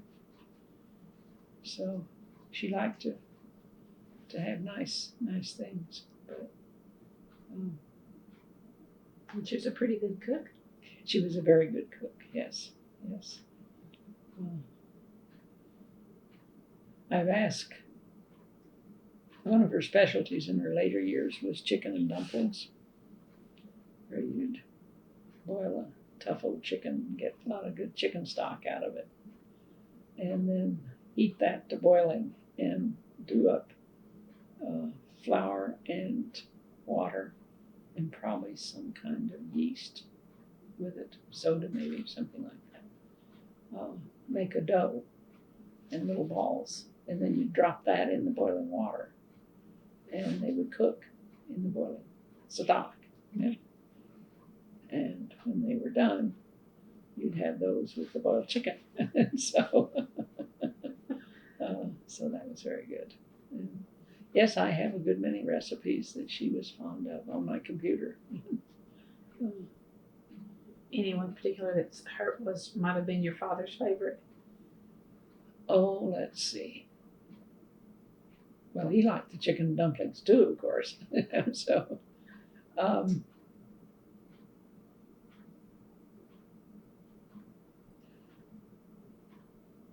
I don't recall any particular one. Pot roast, maybe.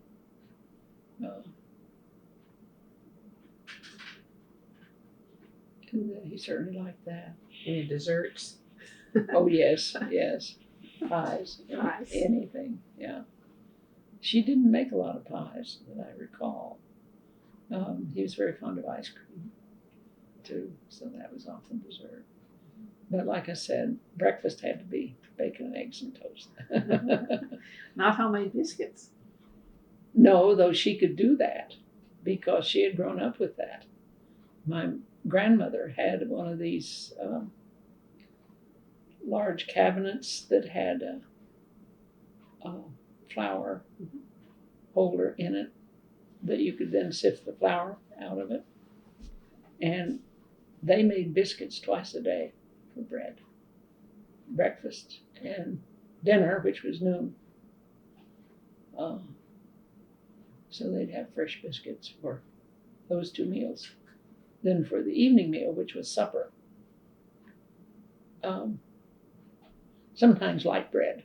In other words, that was a loaf of Wonder Bread. Sometimes leftover biscuits, but that was one thing that was a little different from what I learned when I went east. The dinner was noon and supper was evening, and so excuse me. So she continued, and we did that a lot because we could come home from school for the noon meal. But I think very gradually the main meal came to be evening for dinner. And you just have lunch.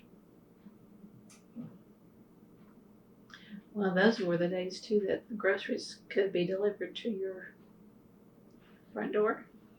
Yes, although we never did. I don't think my mother would go to the grocery store. And when we first moved to Stillwater, there was a little grocery store across the street from us on 5th Street or whatever that was.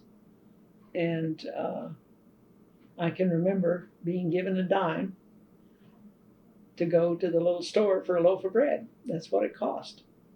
A dime. What would cost $3.50 now or something. But that went out of business. I think it lasted all through the war, that little store. And then it went out of business. And once gasoline was easily available, you went to bigger stores. So. Well, speaking of the war, do you remember hearing the day that bombed Pearl Harbor or whatever? I have no memory of that. My folks were on a trip to New Mexico, I think. Probably some library convention. And my aunt was staying with us. I know that. But I don't remember hearing it over the radio or anything at all. Shortly after that, my brother was old enough to deliver newspapers. And he had a paper route, certainly by 1943.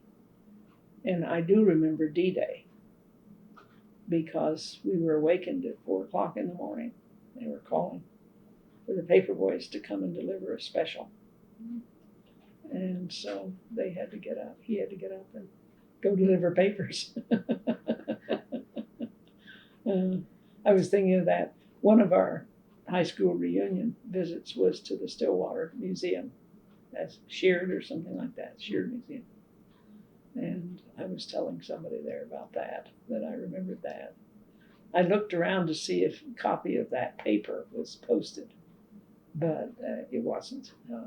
They posted the end of the war, but not D-Day. I have since seen the cemeteries in France with many rows of crosses or whatever they are. So, but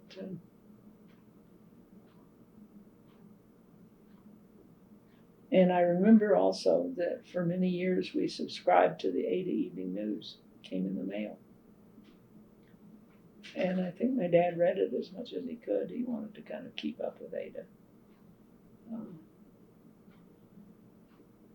And they took, after he retired, this is after he retired since he retired 3 times, I don't remember exactly which one it was. I think it was after, before he went to Michigan permanently. They took a trip west done by Capper's Farmer weekly. They organized tours. And, he had always assumed when he retired they'd do some traveling because he liked to do that. And in the end, he just kept on working. But they did do that one trip. And my mother kept quite a journal about it, which Eileen has. And they went, I think, all the way. It was up in the Canadian province of Saskatchewan. And they may have gone all the way to Vancouver, but I'm not sure. British Columbia. And they went to Hawaii once too. That's the one state I haven't been to. Been trying to get there, but turns out to be pretty expensive, and so I haven't done it. You can't quite drive. It is not someplace you can drive. My second husband and I like to drive everywhere we could, and I still do, just because I like it. But Well, besides Canada, did your dad make it out of the country? Did he go anywhere? they went to England one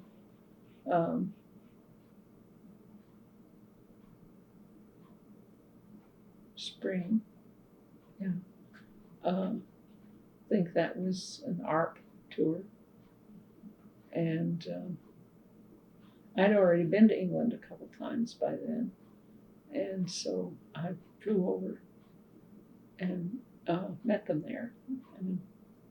And I remember taking my mother. She wanted to go to Westminster Abbey.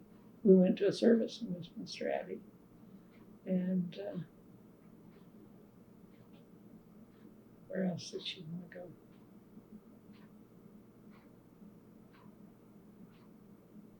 And in New York City, yeah. I remember going to St. Patrick's Cathedral with her. She'd heard of that and wanted to go there. So, yeah, and in Europe, mostly I've seen churches because my second husband was an organist and he was very interested in the old instruments. And so we've done tours quite a bit, that kind of thing. So, I was just wondering if he had gone to Ethiopia when the university no, was so he involved with didn't, that. but he knew about it. And I can remember his talking about it and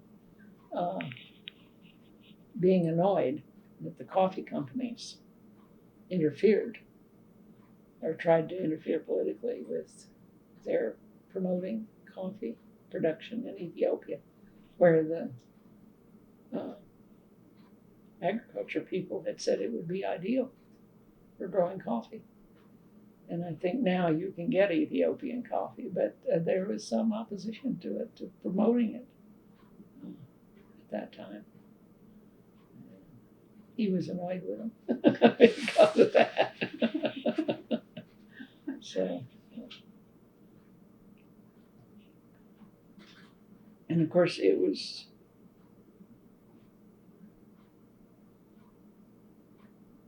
I was trying to think. It was the .4 program that Dr. Bennett was working with when he was killed. Yeah. So.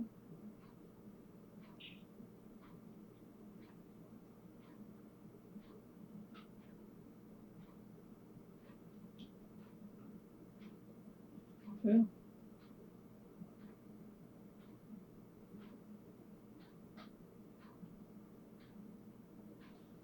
it's amazing how much you don't remember. I remember quite a bit. We Well, can end by just, do you remember holidays? Did you do anything special for holidays like Christmas and? we always had a Christmas tree, of course. And we always wished we had a white Christmas, of course. It didn't happen too much, did it? No, it didn't happen too much. And when it did, it was usually slick roads and not necessarily very. Actually, up in northern New York, where you would expect a white Christmas, we didn't always have them. We don't always have them.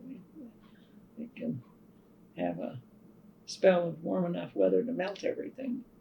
And then you have a green Christmas. So, Well, we've talked a little bit about how you think your father would like to be remembered. How would you like to be remembered? me You personally, personally. Mm-hmm.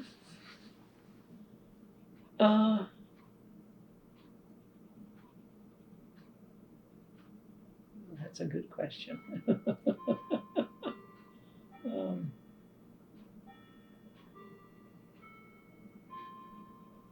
Not too mean. Did you say shh too many times as a librarian? I almost always was, well, that's not true quite. But I did a lot of back office work because cataloging was a favorite of mine. I still do it. Still do it as a volunteer with a little library in Boston. And I do their original cataloging, whatever they have. This is a collection devoted to the pipe organ and some church related things. And it's been acquired mostly by donations. But, and they have a librarian, a paid librarian for 1 day a week. But she is not trained as a cataloger. She's a very good writer and has written books herself about the organ. But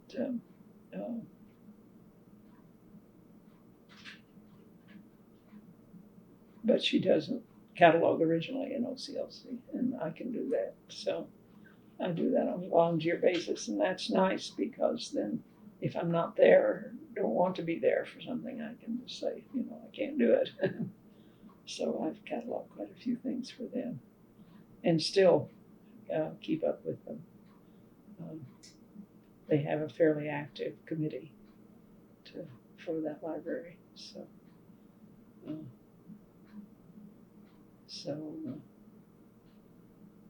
I've gotten fairly familiar with the M classification. And in fact, one of my requests for a Christmas present to my daughter one year was my own copy of the M classification. Because the one they had was out of date. And so I have that. And my dad studied German in college. And he kept it up after they went back to Ada. He took more classes in it, and he got fairly fluent in reading it, at least. I remember his telling me that. And he liked tennis. He used to play tennis with some of his buddies around East Central. And because when I started German, which I did as a chemistry major, you pretty much had to have it. He could read quite a bit of what I was looking at. So, Well, there's a lot of parallels in the two of you then. quite a bit, yes, quite a bit. Yeah. So I've traveled abroad a lot more than he did. I'll be going to Australia at Easter for the second time. So enjoy that. And I've been to New Zealand. These are mostly organ tours. So, but my husband and I went to England for 3 months in '96. We spent February, March, April. 4 months. May. And we got an apartment in Bath and lived there. So we traveled, we had a car and we traveled all over England to hear various organs. Except we missed a few of the cathedrals, Lincoln, and one other major one.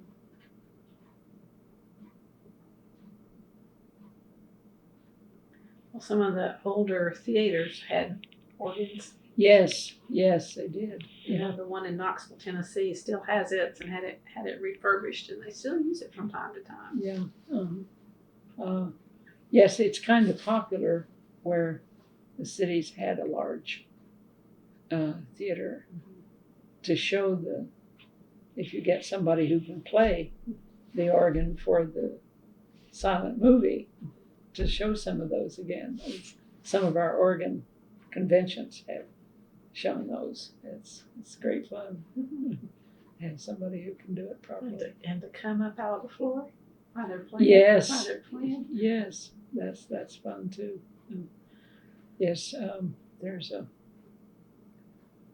Pipes and Pizza place in Phoenix, Arizona, that has one of those. And their large pipes are painted in primary colors and show around the outside of the building. They're enclosed in glass or plastic, but you can see them as you walk around the building. And,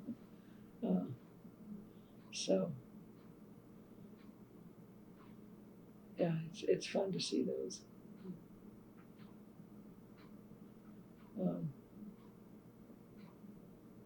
I can remember my mother saying they had stockings at Christmas, and maybe you got an orange. That was a privilege. That was a luxury in the days when she was small. Sure. Yeah. From Oklahoma, a long way from a citrus tree. Right. Yes. And of course they had to be shipped in, and the farm was about 5 miles from a town. And so in the days when she was small, they didn't yet have an automobile, so you had to go by horse. So trip to town was major. And I can remember her saying also that when she was born in 1902. She was born in November 1902. My dad was born in January, so they were almost a year apart.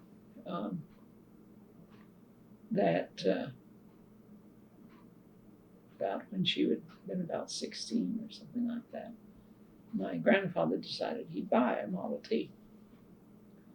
So I gather he went into town and arranged with the dealer for it. But then he sent my mother in to be shown how to drive it because he didn't want to admit that he didn't know how. And so she drove a Model T and then showed him how to drive it. And that's not easy, actually, to drive a Model T. I can't imagine. I can't change gears anyway. So. Yeah. But she learned, and then the year that we went to Ann Arbor, my dad bought the 1936 Chevrolet as a new car. And I can remember his telling me that he chose that one over the Plymouth, which he considered also, because it had a solid steel top. And the Plymouth, which my husband bought, had a fabric top, a coated fabric top, which of course wasn't too good out in the snow and rain and leaked and all kinds of things. So, but when my first husband and I were married, and I came to northern New York to live, we didn't have a car for the first several months of our marriage. And then my folks got a new one, and they gave us the old 1936 Chevrolet. And we drove it around Canton. We drove it all the way up to Canton from down here, and drove it around town for 2 or 3 years before we got a newer one. And at one stage, the supports for the bumper, which were just pieces of metal, straight metal, rusted through in one side.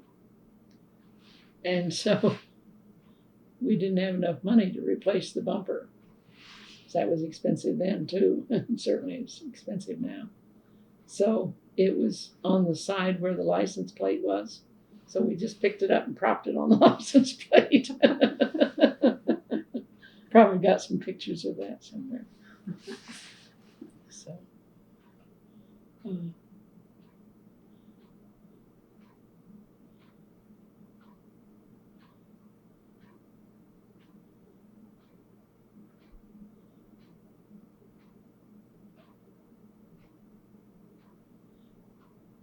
I used to bicycle to high school with my violin in the basket, propped up in the basket in front of me, because I'd bring it home for practicing. I took piano lessons all through high school too, as well as violin lessons. So I was a lot into the music end of things. Well, which parent did you get that from?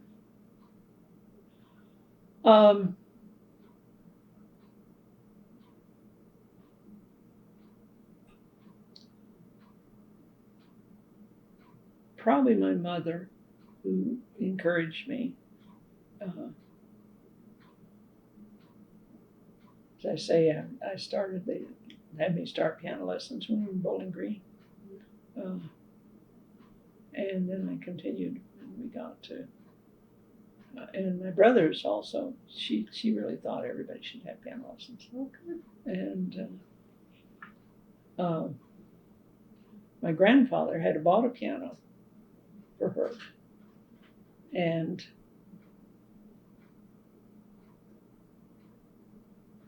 we had it, they gave it then to her when we were old enough to start lessons.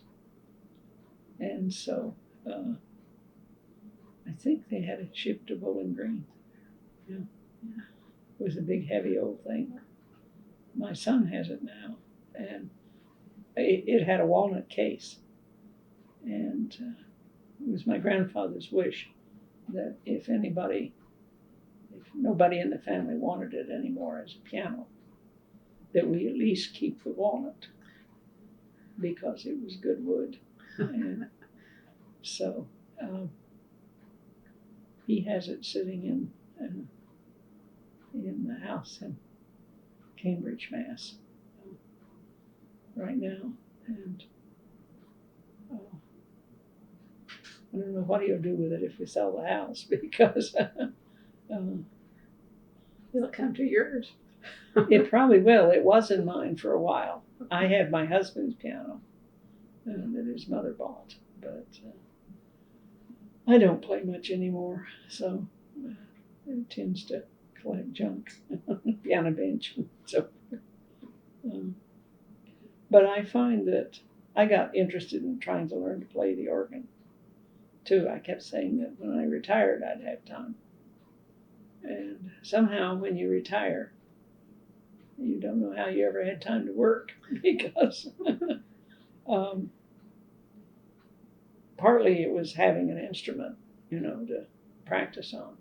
I did try some, and I found that I'd had enough piano as a youngster that doing the manuals was fairly easy.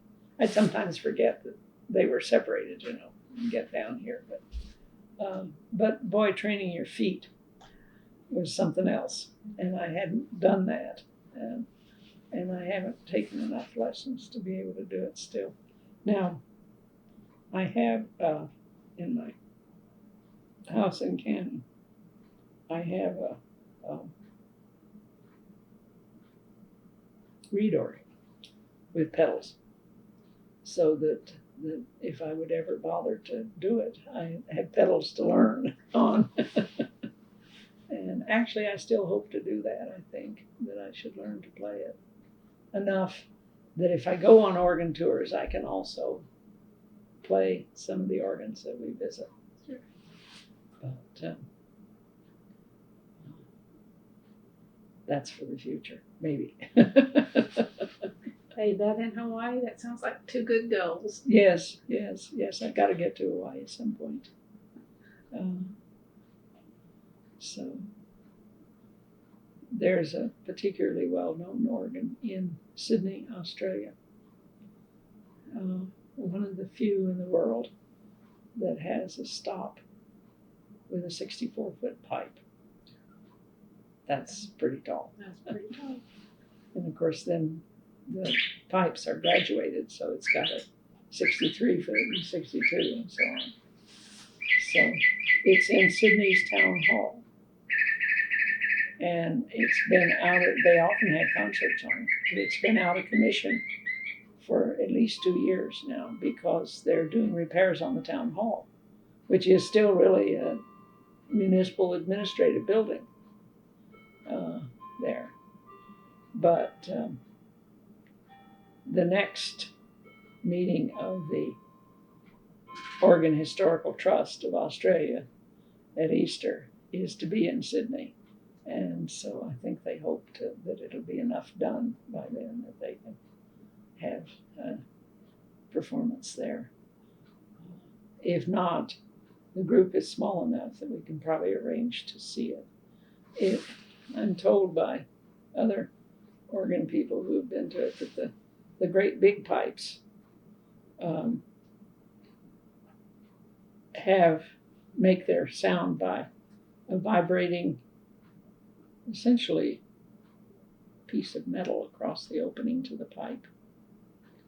That they tune it not by listening to it, but by counting the vibrations. It's so low that you can feel it, but you can't hear it.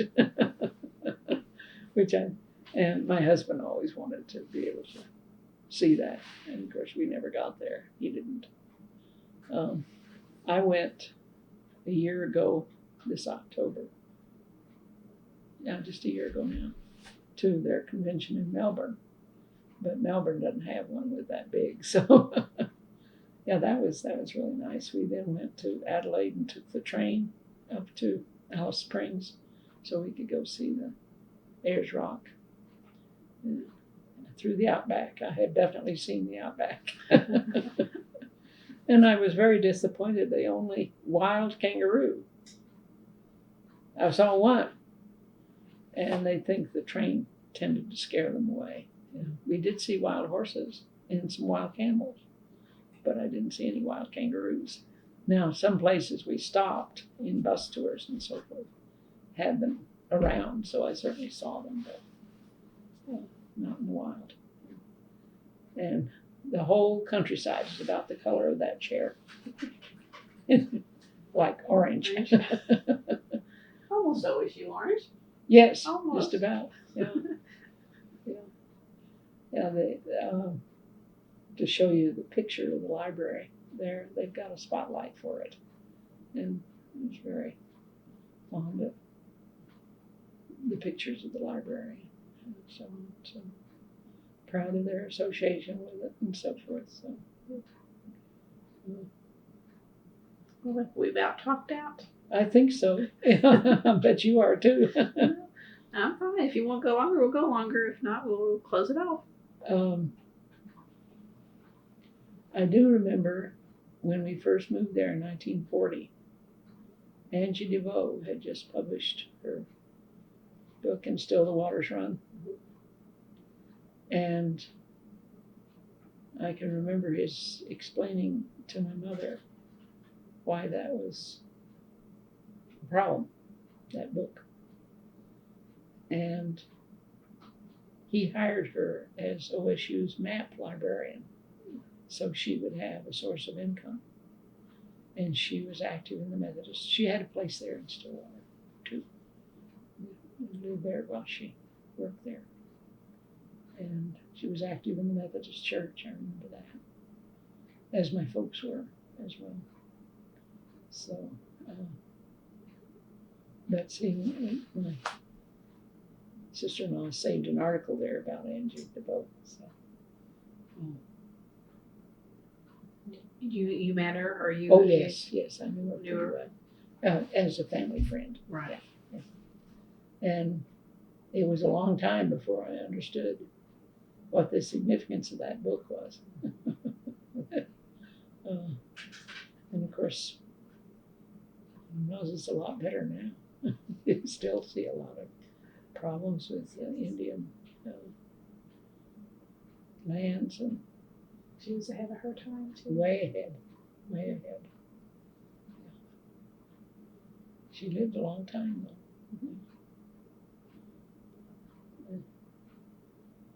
No, she was just family friend as far as I was concerned. And I knew she worked in the library, so. But he basically had to give her a job. And so she could have an income.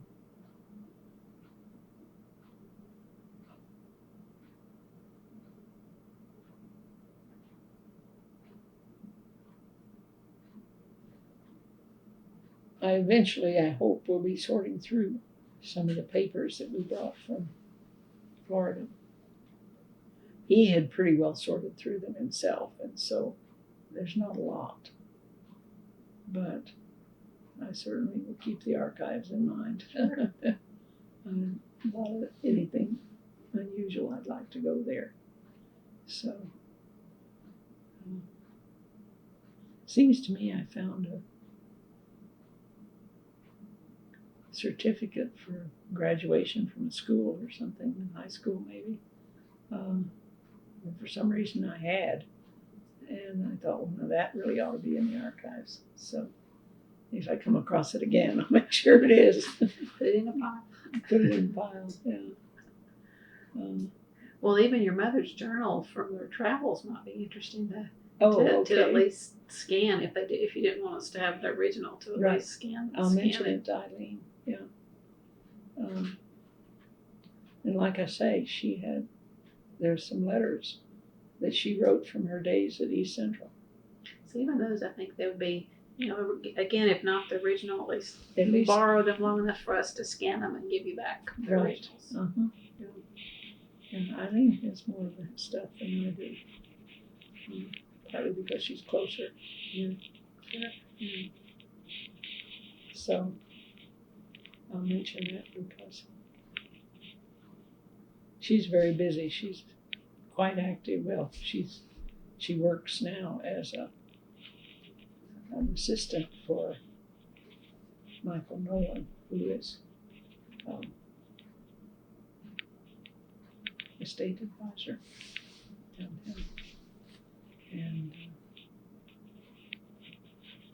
so that's where she is right now. But she's very active in square dancing and gets into all kinds of officer positions in their clubs and all kinds of things. So she's been very busy with that too. Carrying on the family tradition too, Yes. even though it's daughter-in-law. Yeah, right. And she got this for her daughter's Christmas present, Barbara, the youngest one, who lives in Edmond, but who is a very strong OSU supporter. So she got that for her. And I'd say for a little old farmer from southeast Oklahoma, his family's done quite well. yes. And he did too. Yeah, he did too. Yeah, I do remember business about some friend saying to the legislators, don't be fooled by that. That farm boy business. Yeah.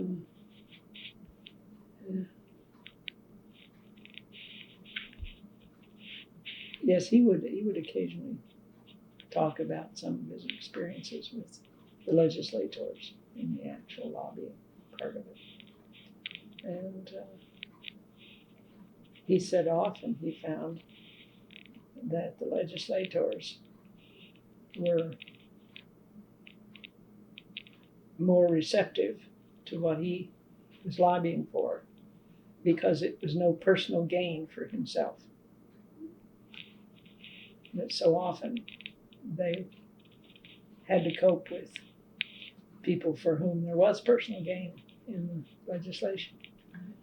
And, but he was always lobbying for libraries, so he didn't have anything personal to gain from it. And so they would often listen to him, and they might not have otherwise. So, not that that got any money for libraries necessarily, but I can remember that there was a bill which he worked very hard on that gave every college library in the country $5,000 to spend on books or magazines. And it was actually funded for a few years. But of course, when the budget cuts began to come, it was not considered necessary. And of course, as the technology changed and you began to get the internet, this kind of thing. The poor newspapers today. I remember reading, I have a good local newspaper up in northern New York. It's regional, which is why it's been able to keep going. But it's from Watertown, New York. And it covers the whole North Country. And I remember reading a squib in that the Ann Arbor News, which of course I was familiar with because I'd been in Ann Arbor, had cut their print edition to 3 days a week, and the rest of it would be online. Just recently. So, and then Eileen, who's Christian Scientist, had taken the Christian Science Monitor for years, and she said they've changed to a magazine now. So she remembered getting it the first time and thinking, "Oh, this was pretty nice." She said you don't have to go to another page to finish the article. And that she had picked up that other major newspapers were watching how that worked out because they're all in trouble one way or another for the print edition. So the Watertown Times had almost always had a separate section for North Country and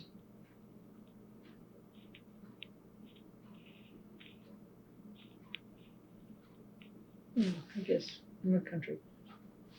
They decided to include that news with the first section of the paper, which was national news, on Mondays and Fridays. They cut back that much. And mostly they've been able to keep everything else. So,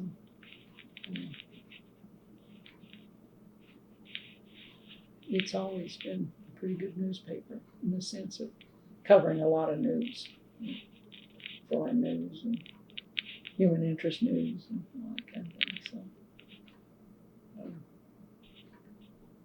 I can have it delivered to my home, which is nice. It is nice. Yes. So, and Eileen gets the Tulsa World. I've been reading it each day too. And I've been here. I don't think she ever has time. Always doing some. But let me show you the. Well, that's from my official. Well, I need to thank you for having me today. Okay, you're welcome. All righty.